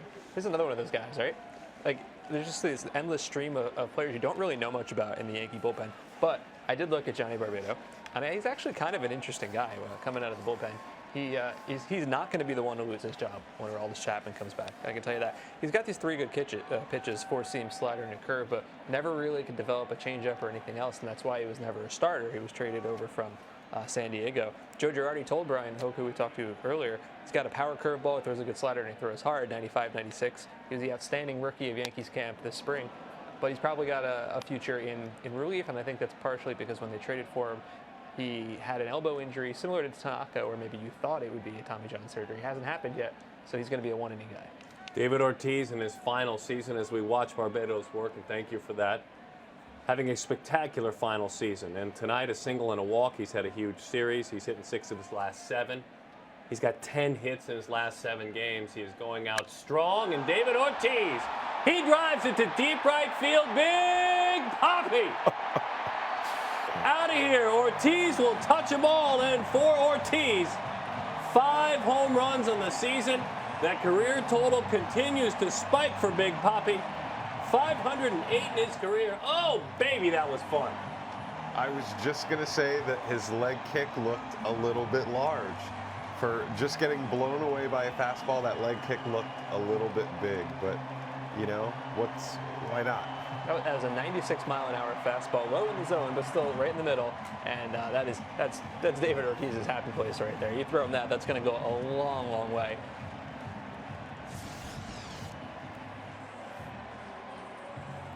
You missed your spot.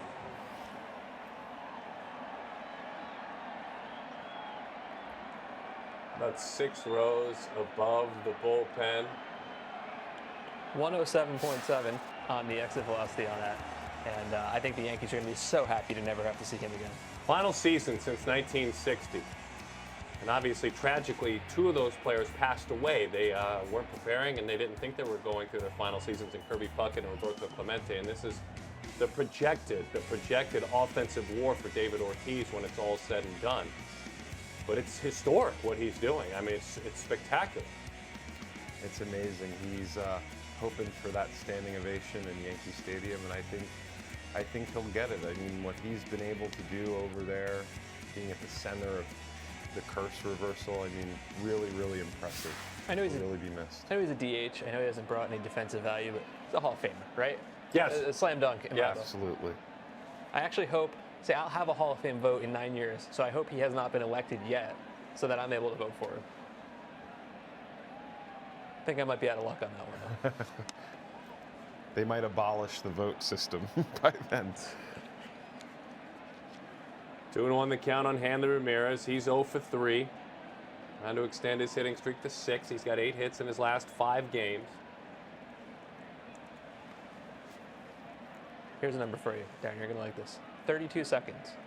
That is the amount of time it took David Ortiz to slowly circle the bases there. I did like that. It's the slowest one on record this year. Really? Yes. Slowest home run trot. Love that. That's good stuff. Break down some of what went on here with Big Poppy. 107. The 30-degree launch angle, as I said, 25 to 30, like that's really where you want to be. So 30.5 is certainly close enough when you hit it 107.7. 399 doesn't seem like it's that long, but I think that kind of goes back to what we talked to earlier about temperature. It's cold there. It's not very humid. I don't even know what the wind is doing tonight, so that all plays into it there. But he certainly got more than enough of it to deposit it in the right field bleachers.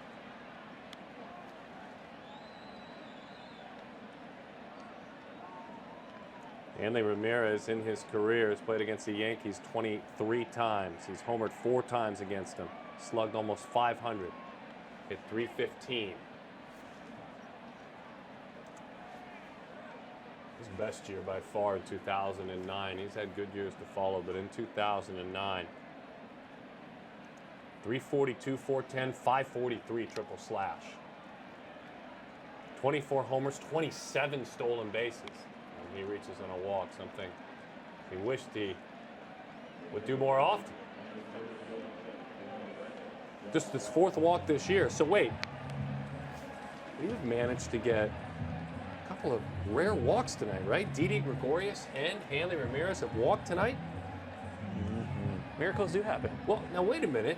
You better play your lotto number on the way home, Mike, whatever it is, because those 2 guys walking.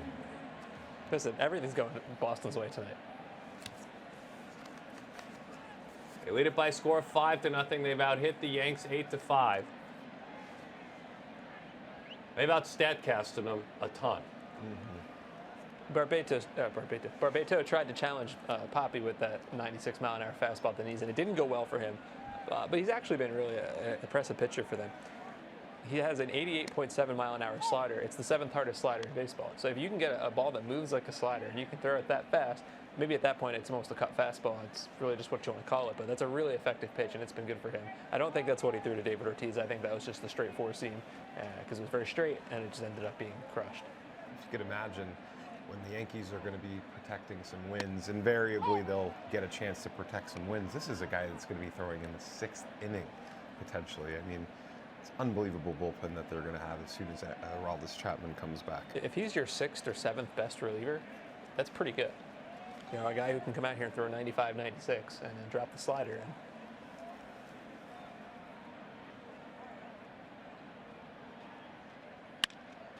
Good pitch down and away, and an even better piece of hitting. Huge shift was on.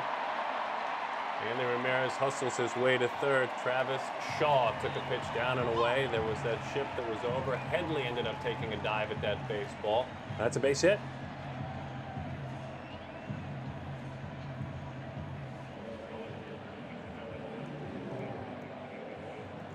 We're going to take you on a journey here on StatCast MLB Plus, presented by, I should say, Amazon Web Services. We're going to take a journey with Big Papi. You just need a backpack. You don't need a suitcase. I hope we're going to watch all 32.4 seconds of this. Well, I would hope so. Look at that. That is a nice, leisurely jaunt. That's the look of a man saying, I've done this so many times, and I want to enjoy every last second of it. This is the slowest of the entire season. Victor Martinez, unsurprisingly, had the 2 slowest ones before that. So you enjoy it. 32.4 seconds, drink it up. He likes to take his time against rookies. He always has. That's great. It wasn't a full duffel bag or overnight bag journey. It was the backpack. Infield drawn in for the Yankees. They trail it 5-0. Runners on 1st to 3rd. They're all in at the cut of the grass. Brock Holtz walked and scored. Before that, he was 0 for 2. Holtz a better hitter. Again, that's a theme for these Red Sox. A better hitter with runners on. Batting average goes up about 180 points, hitting .324 with runners on base.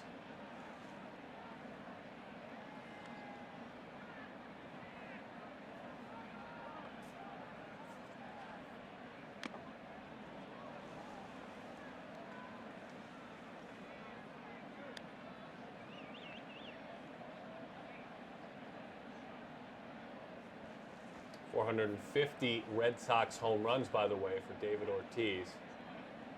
2 behind Yaz on that Red Sox list. For the tube spot, obviously Ted Williams, number 1. There's that infield drawn in.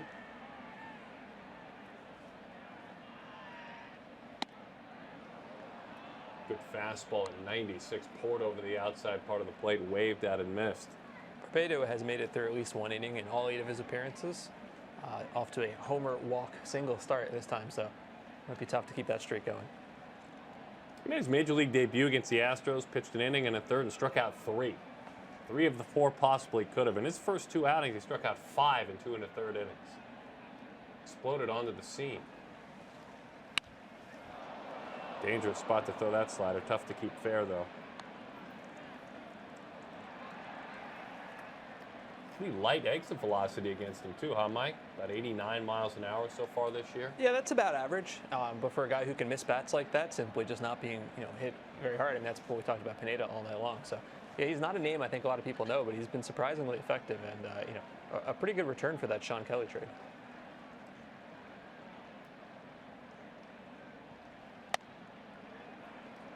We've been able to track so many things tonight. With fast casts, we're just kind of scratching the surface.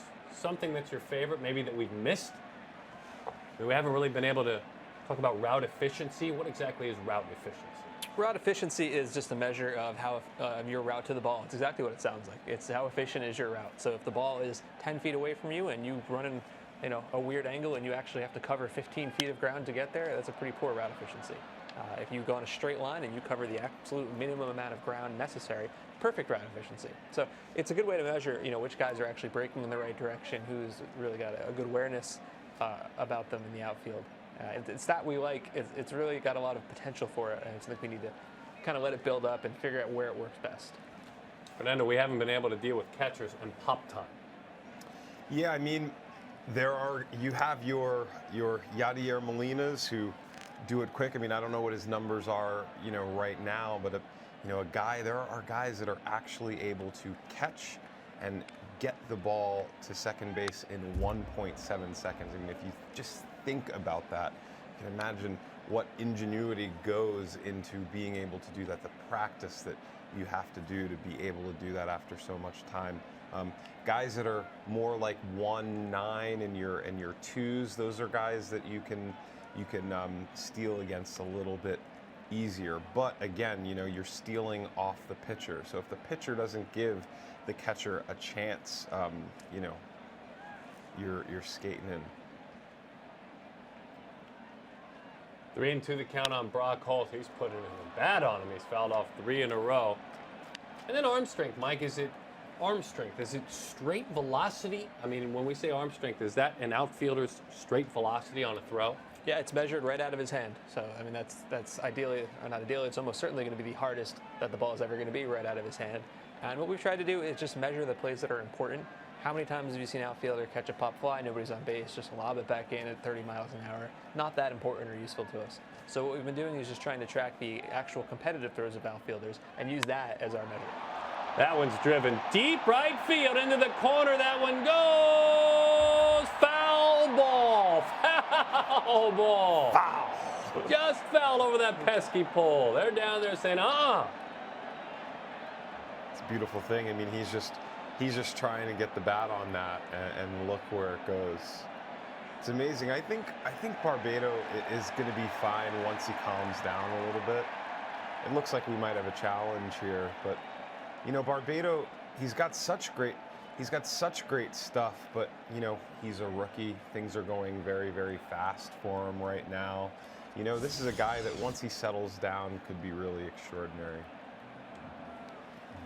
It's going to be a tough one to determine, a very tough one to determine. I think that might have gone over the pesky ball. So that's it looks like they're going to do a replay here, and I think that's going to make it extremely difficult to overturn because that's a hard angle up there. I mean, you can see he missed his spot terribly, and that's the same thing with the David Ortiz home run. That's why, looking at this guy with the tools that he has, obviously, he projects as something special for the Yankees. But right now, it's just things are going really, really fast for him. They're just trying to get him into as many games as possible so that he can settle down. But even if this one isn't a home run, it's 2 spots that he missed really badly. Trying to find all the angles. By the way, at MLB Advanced Media, where our studio is based, you go out and you take a step to the right and then another step. That's where this play is being reviewed right now. It's an amazing operation. We should take a road trip, just like the 3 of us get up, a little handy cam, go look over their shoulder, see if we can break the news before it even gets to the field. I mean, it's incredible to see them work and the umpire rotation in there. The editors and the video editors in there presenting every angle from both productions. And in this case, 3 separate productions. You have both home teams. You have the national show with the MLB network. So there are a lot of cameras positioned around that ballpark. The umpires will get to see every single angle. There was quite a build-out around Major League Baseball when this was established. Huge build-out. I was calling games in Arizona at the time, and the amount of work that went into taking every camera in every ballpark and running it right here is incredible. So right now at this point, are they just listening to elevator music while they're waiting for the replay, or are they talking? I mean, since we're here, I'd like to get that conversation piped in. 112 miles an hour. I'm sorry, 102 miles an hour off the bat on that one. I don't know how they're going to be able to see this. That ball went 112 feet. That's actually the height of the ball. Well over the Foul ball is the call. I couldn't see them overturning that. Just weren't, we saw all of our angles, and we have every angle that the network has, along with a couple of our own cameras. I don't think there's any. See how badly he misses his spot here, and it's in that happy place for the left-handed hitter.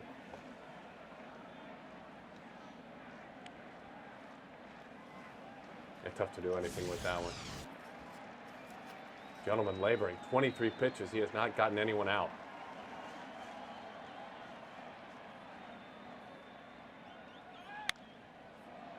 And then again, the Red Sox just do this. Foul ball after foul ball. Travis Shaw did that, put on a very good at bat. Hanley's at third, he walked. Travis is at first, he singled. This at bat is 11 pitches. David Ortiz hit a homer to start the inning.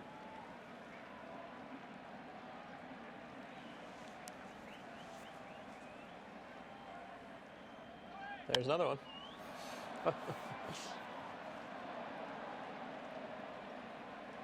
Yeah, 25 pitches and 0 outs is not exactly what you want when you're a young pitcher and trying to come into the game here. Shaw's father played.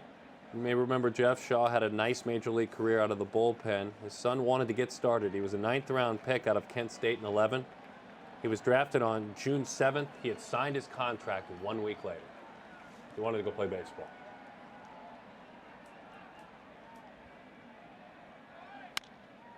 Topper, middle of the diamond, off the glove of Starlin Castro. The Red Sox add another. Well, long innings, even though we're talking about the best baseball players on the planet, a long inning, you get disinterested. It's hard to stay away from that.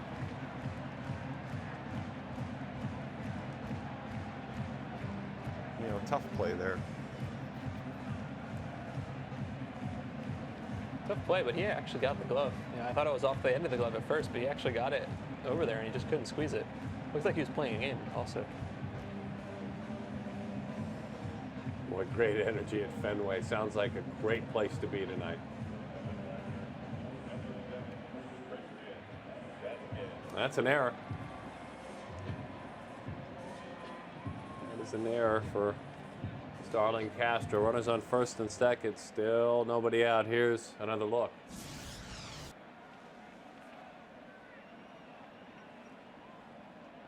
I'm not sure he'd be able to do much with that anyway, even if he caught it. Yeah, exactly. I mean, you extend the inning, and your fielders are all out there just watching. They're cold. They're it's really, really difficult to count on your defense when they've got to watch this. So you also got to watch Barbado's pitch count right now. I mean, he's thrown so many pitches in 1 inning. He's got to get some outs here. Buried that fastball in. Much better pitch there. Didn't miss his spot. David Ross was one of the mentors for Vasquez when he had some time in big league camp and some of his early journeys with the Red Sox. And David Ross was quoted as saying he's got, quote, a cannon arm. There aren't many arms like his. And Vasquez, the beneficiary of working with David Ross, but also he has the benefit of working with Hannigan as well, Ryan Hannigan. We talked about the Red Sox making the defensive choice there. Surprise, surprise, another foul ball. I wonder if that says more about, Barbado just not making his pitches, not hitting his spots, or the fact that the Red Sox are just a really tenacious team. Well, that's what I was going to say. Can we give some credit for mental toughness here? Seriously.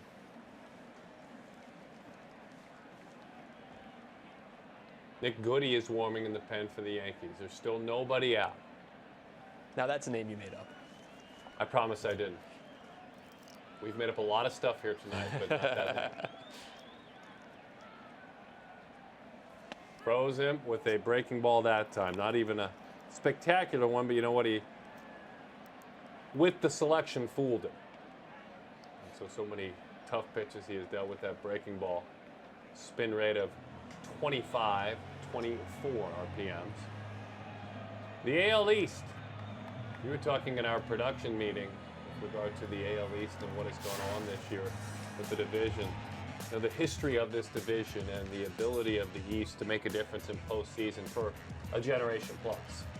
I mean, obviously it has been, as Will said yesterday, an arms race between the Yankees and Red Sox to have the best team. And then obviously, you know, around 2008, the Rays established themselves as a perennial nuisance to both of these teams. And, you know, we had a couple years there where we expected, we really propped up the Blue Jays and the Orioles, and of course they would fade by the middle of the season and it'd just be, you know, say a 3-team race. But last year you had 4 very, very good teams, and, you know, this year there's really no reason, to think that, you know, you won't have all 5 teams be very, very competitive. And if the Yankees do lose this game, there's still only 3 other teams that have fewer wins. Minnesota, Houston, Atlanta. Minnesota, Houston already lost today. Atlanta postponed. Yankees could fall to 8-14. That's a tough start to the season, and what you said is a very competitive division. Yeah.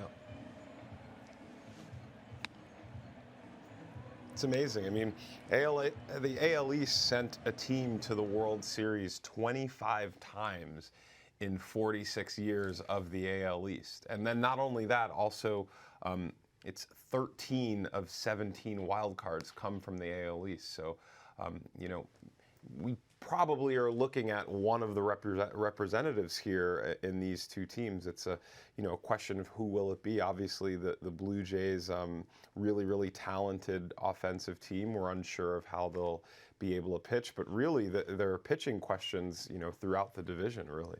Fernando Perez, Mike Petriello, I'm Darren Sutton. We hope you're enjoying this evening. This has been a lot of fun. You're interacting with our social media bench coach. Ashley Chavez is in the other studio. Ashley, what have you found out as you have interacted with baseball fans tonight? Well, guys, we are international for the 2nd night in a row, which is fantastic. Cool. Not only are we getting shout-outs from Auckland, but we have a great tweet from Allison W. She writes, definitely enjoying #MLB Plus. Different camera angles, knowledgeable discussion, interesting stats. London, England approves. #Red Sox. Nice. Well, hello, and we're happy you're watching. Next, we have Mike, another one for you. This is really your night. Alan Nathan, your good friend, says interesting statistic about catches on balls with high probability of hit. And of course, he's talking about Jackie Bradley Jr. Yeah, that is our friend Dr. Nathan, and I have to give credit to our colleague Darren Willman, who helped me out with that stat. But I think it's really interesting to see, you know, that's a new thing we can track we've never been able to do before. Awesome. And finally, from @BiasCat, finally, an MLB commentary team for geeks and stat nerds. MLB Plus, long may it last. Couldn't agree more. I have to say, I love the handle Bias Cat. I love it too. It's great. Thanks, guys. Thank you, Ashley. Very good stuff. MLB Plus presented by Amazon Web Services. You've been interacting with all of us. #MLB Plus. #MLB Plus. I didn't say it enough tonight, so you've done a nice job without me mentioning it, but I'm sure you have found it. I'll say it again. #MLB Plus, and there are definitely more coming where these came from. There are more in the plans. You know, when you think about what you're seeing, we certainly love our partnership with Amazon Web Services in the bottom left. Line score can turn into numbers. Line score can turn into definitions, glossary of the terms we are using. The pitcher-hitter matchup, spin rate, each pitch as it comes home, velocity. If a ball is put in play, you'll see exit velocity below the hitter, and you'll see it now. Into right field. Bradley shoots that one hard, and they are aggressively running around the bases. The Sox adding on. Picking them up and putting them down, hustling all the way into third. How about that? Welcome to the ballgame, Nick Goody. Jackie Bradley Jr. His 2nd triple of the night. Unbelievable. What is this fun? I mean, the Red Sox have honestly just looked like a much better team the whole night. I mean, they looked better yesterday. They're a better team. Yeah, that was a slider by Nick Goody. That's what his 4-seam slider. That's basically all he ever throws. He gets a lot of strikeouts in the minors. He had 196 Ks in 134 minor league innings, but that slider, even though it had a nice spin rate, it just kind of sat in the middle of the plate. All about location there, and Jackie Bradley knew exactly what to do with it. 4th triple of the season. He leads Major League Baseball. Mookie's turn now. That's the thing, just more trouble coming at you.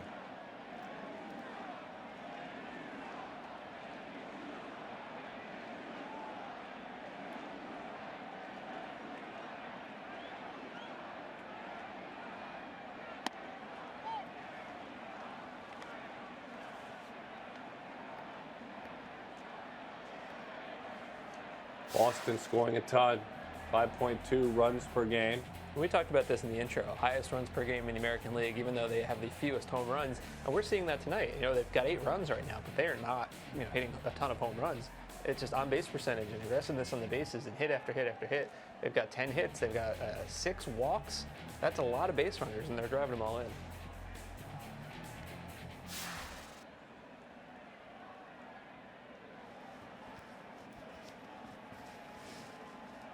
Jackie Bradley went home to third in 12.018 seconds. Talk to me, Mike. That is the 2nd triple of the day, I think we said, right? That's very impressive for him. That's his new 4th fastest in the StatCast era. I think I said that before, so this one just tops out the first one. There you go. Obviously, listen, we've talked about Jackie Bradley as a great outfielder. You cannot be a great outfielder if you don't have good speed. And we're seeing this in play on the base paths here. 2 triples. I think part of it just from where he placed the ball. That certainly helped down the right field line there. But that's his 4th fastest home to third time. A really impressive night for him all around. Slightly faster than Big Papi, as we saw running first to third too. Love Big Papi. So for anyone who has a good night, it could be a Yankee. It's just fun to have stuff to track all night long and have you guys shine and break it down. So, Fernando, you've been talking about the general managers a lot. Put yourself in Brian Cashman's shoes. What do you do to fix this? This is, it's kind of a mess. I can't imagine what the back page of the Post and the Daily News is going to be like tomorrow. Oh, it's going to be bad. What do you do? Maybe you step down. I don't know. I mean, that's, I'm kidding. I'm kidding. No, I mean, again, I really, really do believe that they are looking ahead. An interesting thing when you think about these two teams, the Red Sox have tanked 2 seasons in recent history. The Yankees haven't. The Yankees have not had a bad team for a very, very long time. I don't know the last time the Yankees finished last or even 4th. So it's really, really interesting that the Red Sox are willing to go to that length. And obviously they've won twice since the Yankees have won once. So I'm not really sure what it is that they can do. I really do believe that they're waiting for some big acquisitions, some acquisitions that they can really, really feel good about. There's been nobody out there really that they can target. I mean, obviously there's a bunch of young players that are untouchable. Your Carlos Correas, etc. They haven't really landed a guy like that in a really, really long time. Well, if they lose tonight, and it seems like they're very likely to, it's going to be their worst start through this many games since 1991. Right? And that was a pretty dark era in Yankee history. So I think it's interesting. Could they be sellers in July? It's so weird to think of the Yankees that way, but you've got a guy like, let's say, Aroldis Chapman, right? He could be a very interesting piece come July for a team that wants an ace reliever down the stretch in their bullpen. Some of these other guys a little older. I don't know that you get much for a Carlos Beltran. I don't know that you get much for a Teixeira or something like that. But it'll be interesting to see if that's the direction they end up having to go, just out of necessity. It would certainly be fascinating, and it would be a changing of the guard. I mean, and it's very, very possible. Pedroia broke his bat. He's waiting on a new piece of lumber. 1-2 the count. There are 2 outs. Boston leading it 8-0. 4 runs in on the inning. It started with a David Ortiz home run this inning, about 6 rows beyond the bullpen in right field. Pedroia's walked, popped up, grounded out twice. He doesn't have a hit in this series yet. And he still won't have a hit as he went around on a slider into the dirt. Fenway fans love it, though. Huge, huge inning. And a really positive inning for the Boston Red Sox. Let's put some positive mojo out there for the Yankees. They might need some. Here's the best of the New York Yankees StatCast. Let's roll that. Driven out to left center field. Way back. See ya. A 3-run home run for Castro. And the Yankees lead 9-5. Well, yesterday was a 2-out, 2-run double. Today it's a 2-out, 3-run homer. Those breaking balls go a long way today.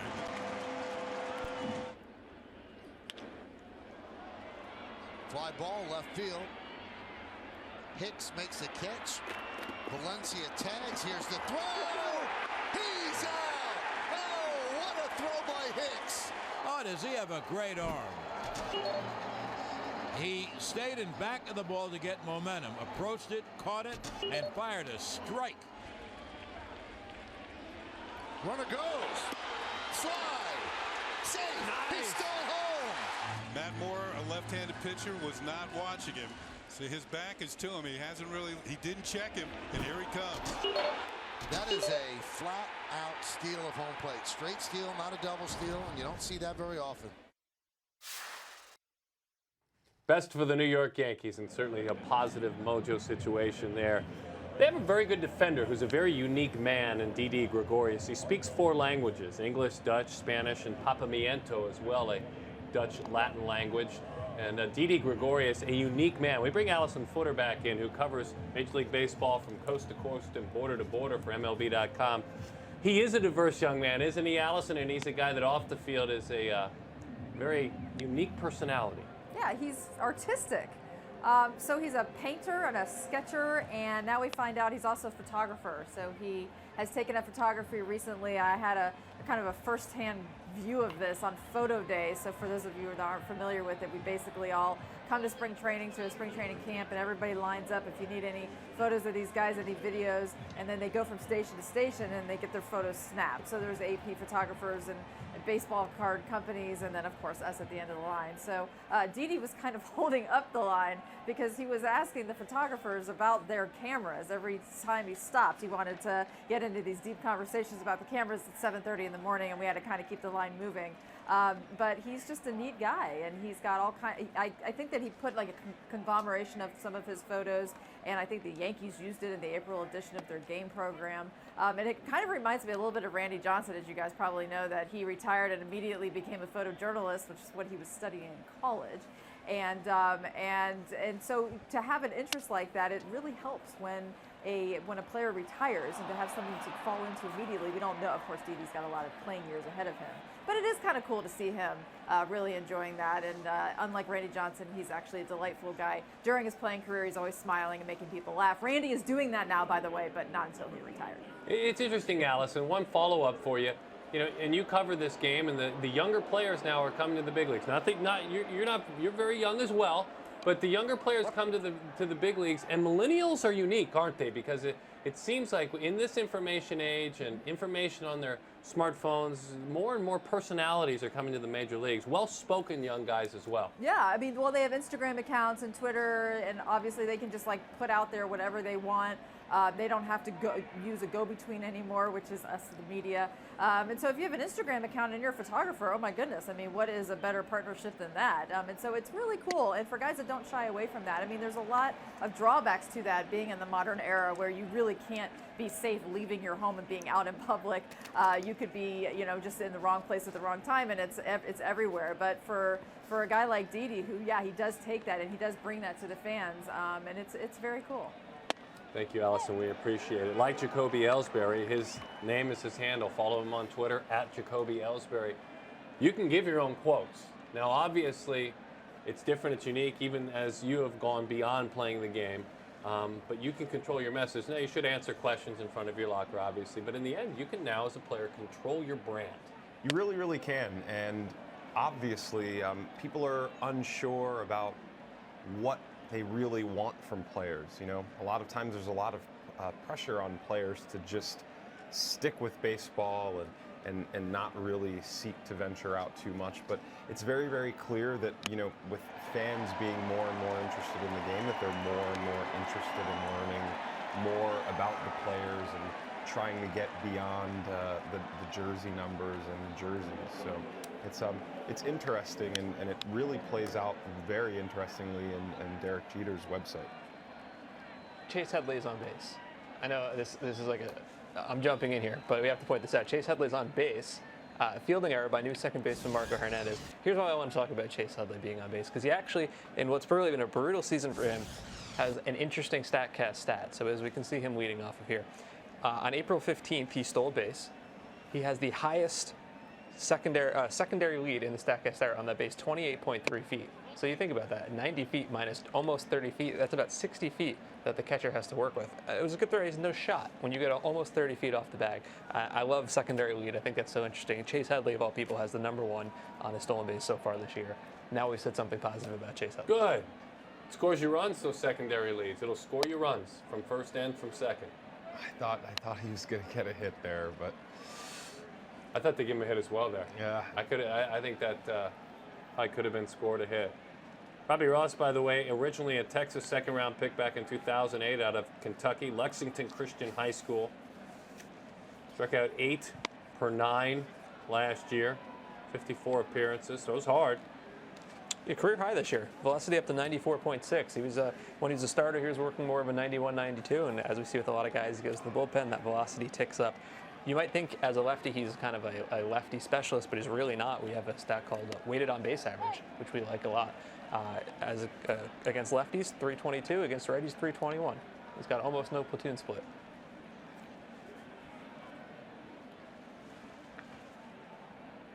Talking about controlling his own brand. We'll see if Headley's as aggressive with his team down 8-0. Maybe not quite as hungry to take a massive lead. Yeah, Hanley's not holding him on, so that certainly helps him get off the bag, but I think you might be right that this is not exactly the situation for it. 5.6 on the extension, so the perceived velocity lower than that 94 that it registered on the radar gun. More than a full mile an hour. That's as big of a dip as I can recall seeing in a couple of days being a part of this. We'll slap her out towards short. 1, and that's all they'll get. They're keeping an eye on the secondary jump and the lead, which in the end took him all the way to the bag. Yeah, Robbie Ross has a very high spin on his curveball, over 2,500. The league average is about 2,300. Despite that, there's very few whiffs, just 2% strikeouts on the curveball this year. So what that says to me is even though it's spinning, it's moving, he may not be able to place it properly. Maybe he's starting it too low and it's in the dirt and nobody's actually going to go after that. Nice and easy. Missed a spot and it still worked out for him. Interesting. Well, here's a talented player. We have not seen him yet in this series. This is Aaron Hicks, the one-time Twins elite prospect. He was an All-American in high school on every All-American team. StatCast record holder, Aaron Hicks. I believe it's his official title now. Share it, please. So Aaron Hicks, earlier this month against the Oakland Athletics, set a record for the hardest outfield throw that we have. Last year it was Carlos Gomez, 103.1. Aaron Hicks broke that not by a little, but by a lot. 105.5 he popped. And fortunately for us, just because we have to show this video a lot, it was a good throw. He got the guy out. Because you could also airmail a throw and it wouldn't be that impressive. Look at this. Gets a bit of a running start. What a laser beam. 105.5 gets Valencia at the plate. Valencia's probably shocked there's even a play based on how hard that throw was. And we measured top throwing arms last year. I was talking a little bit about just measuring the competitive throws. He was actually number 7 on our list. He averaged 96 on those throws. I think some teams, as you were saying, Darren, when he was coming out of school, interested in maybe as a pitcher. He's always had a strong arm, and he's really showed that here. So now, record holder Aaron Hicks. I don't know if anything's going to top 105.5. Really great job putting the tag on by McCann right there. It's a lot more difficult to do than it looks. Our ball game has the inning come to an end as we took a look back. There's the velocity. There's the throw. And there's some of the other big arms. Carlos Gomez, Aaron Hicks twice. Yeah, it's not the first time that he actually had done that. We looked at the most throws over 100 miles an hour, tied with Gomez and Kevin Kiermaier for 5, the 3 of them. So really impressive by Hicks. And you know, the fact that he keeps doing it really kind of shows this is not just like a one-time thing. This is a man with an extremely strong arm. Big arms, and this has been a big game. We'll recap what we have seen, and certainly looking forward to that.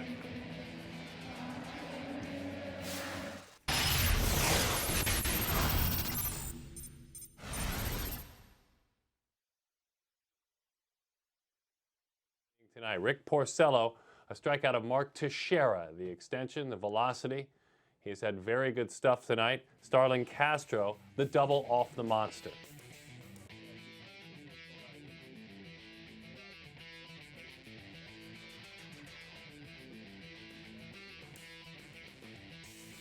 Jackie Bradley, he did it last night. He does it at 103.26, exit velocity off the wall.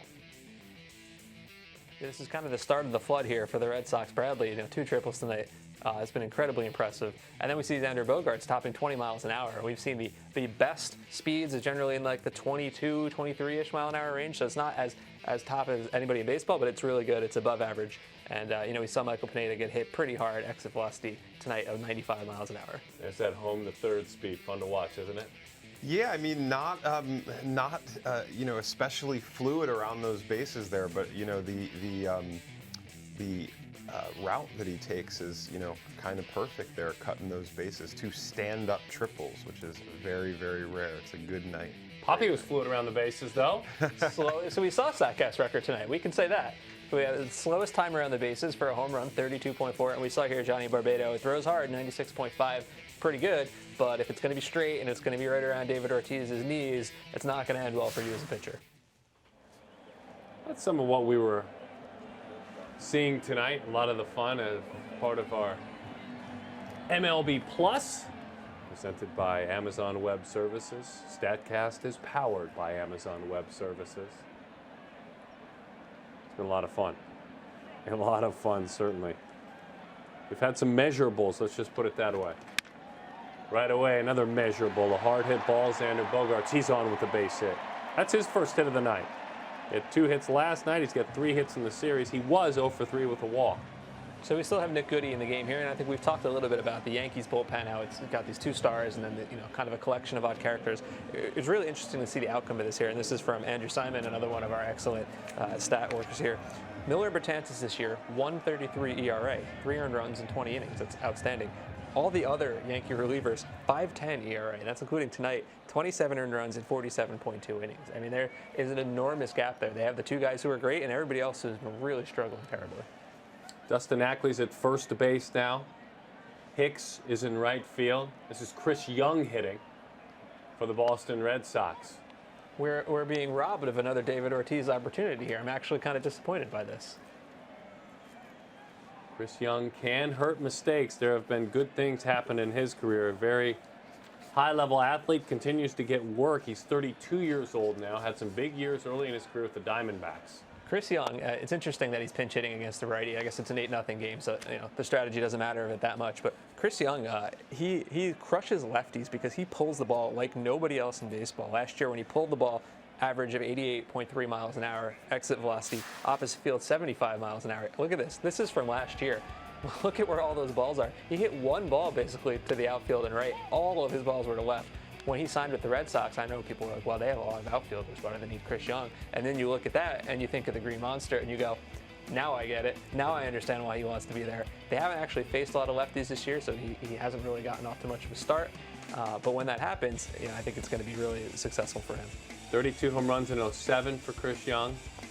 27 home runs in 2010 for Chris Young, and kind of had an awakening with the Yankees. A couple of part seasons put together. Had an OPS plus of 117, had 17 home runs in those 2 seasons, and that's what earned him more work.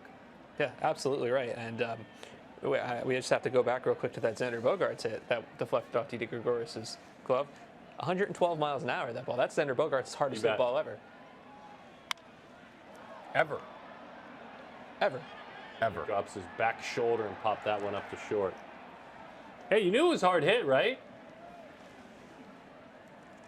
Absolutely.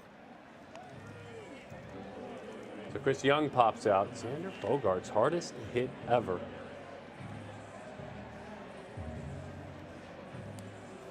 He had singled earlier this year. What did you say that number was? 112.7. He had singled against the Rays earlier this year, a little bit below that, right? Yeah. 11. I mean, you can hit a ball hard into the ground. They're not all going to look like majestic home runs. It'd be great for us, as the people who are telling stories via video, if they all looked like that. But, the hardest hit ball last year was not a home run. It was Giancarlo Stanton. It was a single. 120 miles an hour through the left side of the infield. And I am certain that the infielders were pretty happy they were not in the way of that. 0-1 the count, 1 out. Hanley walked and scored last inning. He struck out a couple of times. He's flied to right field.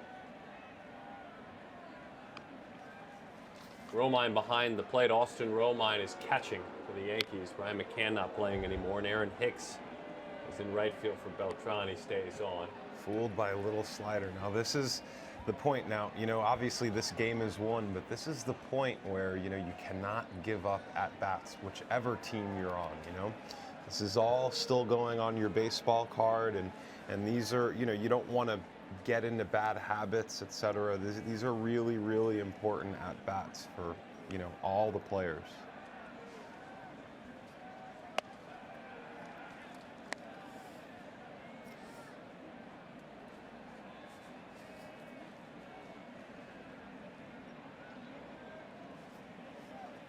Especially now. I mean, the way we're sitting here and the way that StatCast follows the game, you can have an impact in a point where a lot of people might have already not be watching the game anymore, an advanced scout or an executive within your own organization, just by getting a note or a text or seeing a tweet that, hey, my first baseman, when I stopped watching the game at that point, hit a ball blank miles an hour or went from home to third at this speed or in this time in a game, in a point where I stopped watching.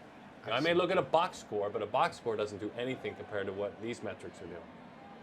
That's a great point by you. Fighting. Didn't quite see that very well. That slider down and away, and he, as you said, just spoiled it. It's interesting. It must be pretty deceptive there. Not such a great swing. Two kind of strange swings from Hanley there.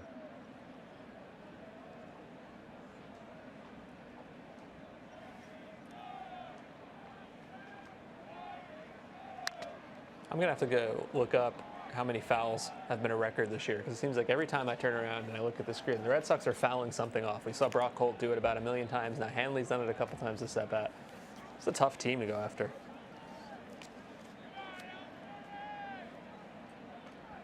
In our StatCast world, Giancarlo Stanton hit a ball 116 miles an hour exit velocity at Miller Park earlier tonight. Ball that traveled 462 feet against the Brewers, and certainly that moved the StatCast needle measurably. Second longest home run of the year, behind only Jordy Mercer. Justin Upton earlier today hit a ball 110.24 miles an hour, a home run that went 429 feet against Tyler Duffy of the Twins as the Tigers were victorious. Young Ho Park hit a ball that launched at 111.58 miles an hour. Here, he was jammed. Not quite sure how hard that will be, but you know what? That is what you're talking about. He fouled off a couple of tough pitches, pitch in, a yuck pitch to deal with, but he muscled it into left field. You feel so much better when you wake up the next day. He's gonna be lifted for a pinch hitter. You feel so much better about yourself for not giving up those at-bats. And it's not only a selfish sort of thing to make sure that you keep your numbers up in a game that doesn't matter. It's really about keeping your consistency, and really the best thing that you can do as a player is look at every at-bat as if it's the same. Look at your at-bats in an 8-0 game the same as you're looking at your at-bats in a 1-1 tie in the 9th inning. It's really, really important.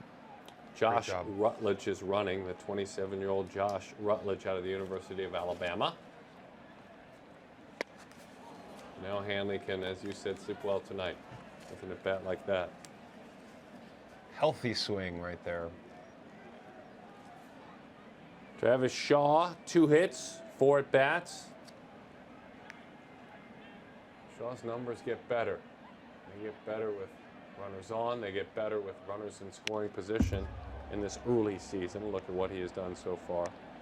And they're even really good with 2 outs. There's 1 out now, so those are all situations where it really hurts the opposing team. Bunch of hits with runners in scoring position and also with 2 outs.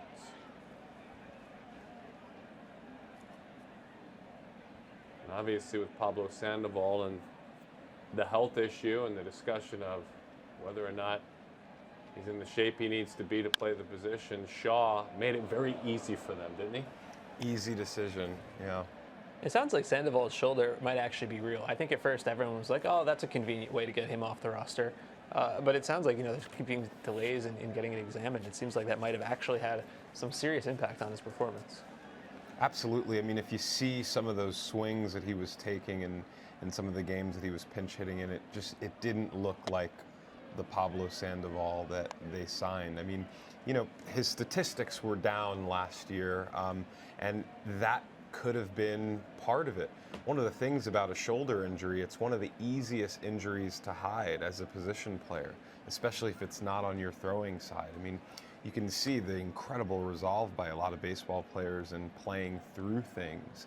And, a lot of times that can be what's behind a really, really bad statistical season. So hope they get him right, because he's obviously a really, really special player. When he is, when he's healthy, he is worth every bit of that huge contract.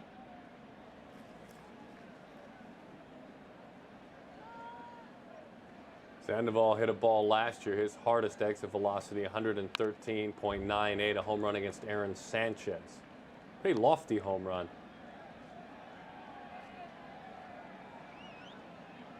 And that was in April. That was his hardest hit ball of the year. So there certainly is the ability to hit it hard.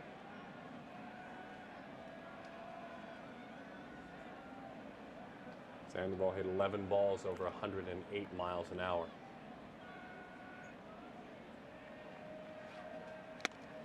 Kind of a hanging slider. It sat there and spun at home plate, but it was effective. Almost served as a changeup. Yeah, I can't say that's probably what he intended to do, but maybe that confused the hitter just as much, so it certainly worked out.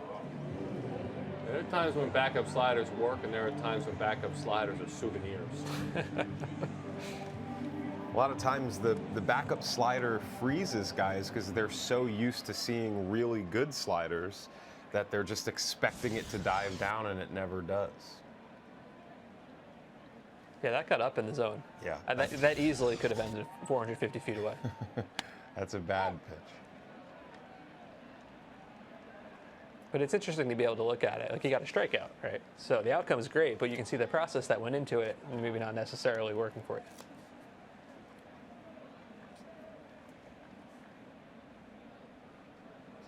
Rockhold's been on a couple of times, an error. He scored a run in the 7th, a walk, and he scored a run in the 6th. Long way to go for Didi. He'll stop the runner at 3rd. I feel like I've seen that about 5 times tonight. It is just not the Yankees' night. I mean, that's a jam job that is an 18 hopper that's going through the hole, finding a way. I mean, all these ground balls hitting right off the heel of the glove. I mean, it's just, the luck factor has just been all with the Red Sox tonight.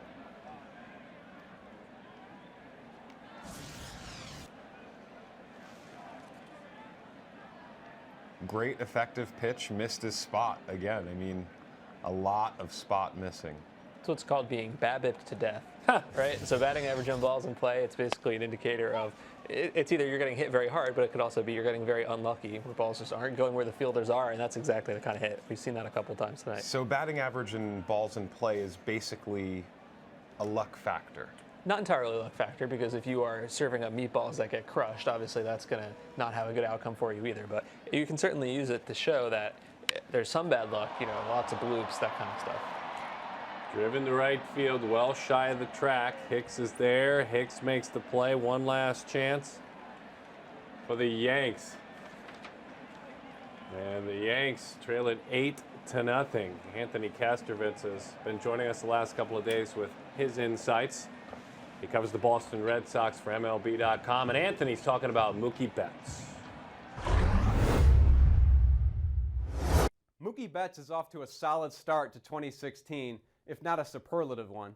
He's yet to climb near the top of the wins above replacement or weighted runs created plus leaderboards in the American League outfield, but the gut feeling here is that this guy is going to be prominently involved in the All-Star discussion as we inch closer to July 12th in San Diego. We know Betts is a five-tool talent, and we saw him take more of an aggressive approach at the plate in the second half last season, leading to instant results. Quietly, he finished 15 with the 16th highest extra base hits total in the big leagues. He generates impressive power for his size because of his abnormal bat speed. But that power comes almost unanimously from pitches over the middle and on the inside part of the plate. So the key adjustment is pitches on the outer half, outer third of the plate, and opposing pitchers have tried to take advantage of that. Nearly 18% of pitches Betts has seen this season have been on the outer third versus 10% on the inner third. But what Betts has shown early in his career is an ability to wait for mistakes and limit his swings to the pitches he can do damage with. It's an elite understanding not just of the strike zone, but of his own strengths and weaknesses as a player. It's going to take him very far, perhaps as far as San Diego this summer. Good stuff, Anthony. Fernando, something tells me that Mookie, no matter the sport he is playing, would be one of the best. I mean, the mental preparation, determination. His mom is an athlete. His mom, Diana, a really good bowler. Mookie's a heck of a bowler. His mom was a softball player. He was a great basketball player. This is a guy that is just a very talented athlete, and he's kind of proved that in professional baseball. He probably could play other places and has, right? Yeah, I mean, this is a guy that came up as an infielder, but so impressive of an athlete, so impressive of a player.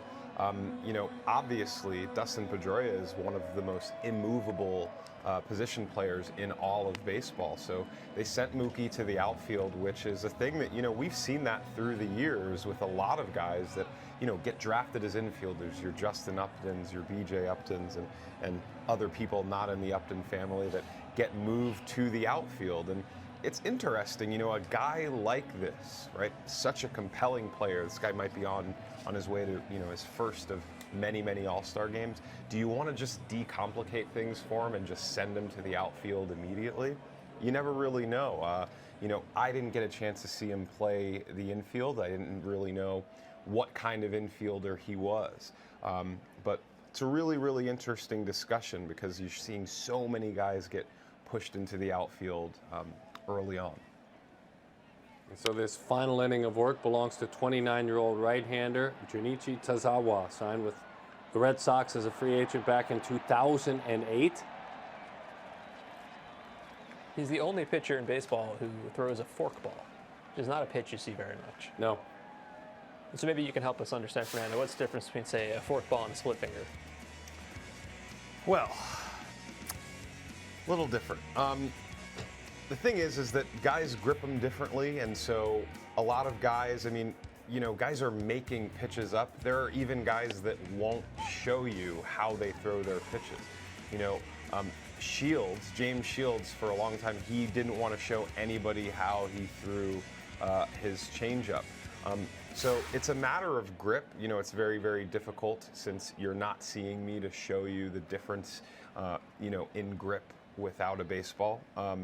But, you know, the forkball is a pitch that does not have very, very much spin, so it's not cutting through the wind like, say, a four-seam fastball would be. This is a pitch that is getting a lot of wind resistance and then dipping, and really has a lot of the same action as a knuckleball. Good stuff. Very good stuff. We're going to get a baseball in here, and you and I will do some of that. I think we need to have that. We have cameras in here. But just to add to what you're saying, you described it perfectly, and you described it a lot from the hitter's perspective as well. To really simplify it for you, it's a much wider grip. If you look at a baseball, a split finger fastball is thrown up along the horseshoe, and maybe a little wider, a forkball would almost have the commissioner. You know, you would almost spread your fingers around the commissioner, and that's where you get the knuckleball effect. It's a much wider grip. So it's, by nature, it's almost like jamming a changeup further back in your hand. Yeah. You know, you're right about it having a lower spin because it's exactly what the numbers say. But he's got the highest slider spin in baseball. So he's really an interesting guy that he kind of combines those two things. Must be confusing as all out for a hitter. 8-0, Boston leads it. The final couple of at-bats for this game, unless the Yankees make a bunch of noise.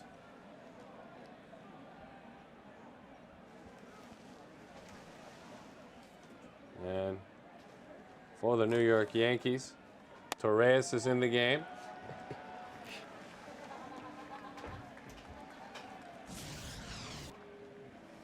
Ronald Torres, and this is a StatCast that strikeout. That was a fastball. They were thinking about that secondary stuff. 94 miles an hour. They short-armed it, though. Perceived velocity down to 91.5. Yeah, 5.3. So, he lost a lot on that. Well, look at him there. You can see, and you and I were talking about pitchers that do this on the conference call the other day. There's hardly any follow-through, and it's almost recoil. It's like he's hitting a wall.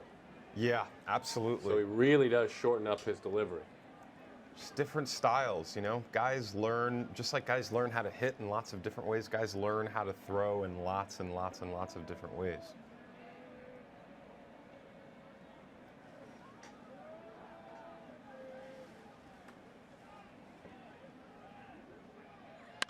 Out towards short.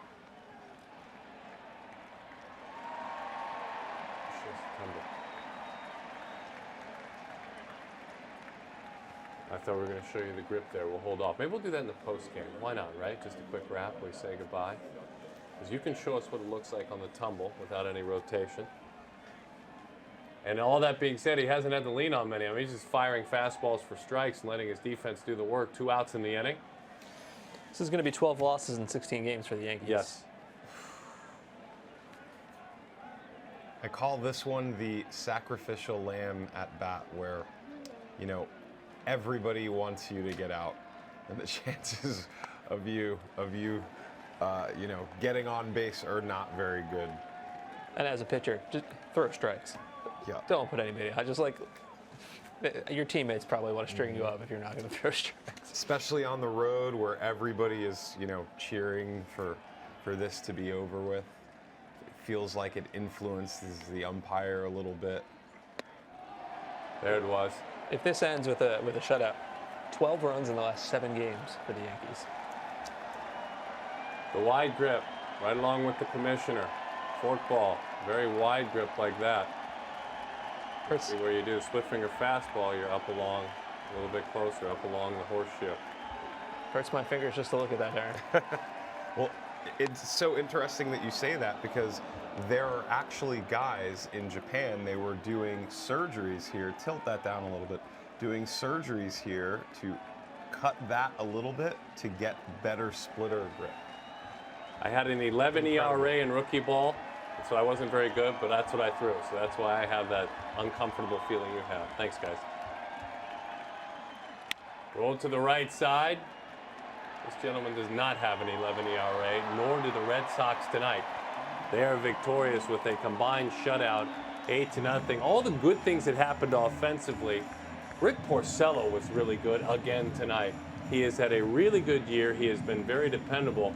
Let's start with him. You know, let's start with him, Fernando, as we welcome you inside of our MLB.com studios just to put a bow on all of this. Fernando, Rick Porcello, your thoughts on him? I mean, this guy was third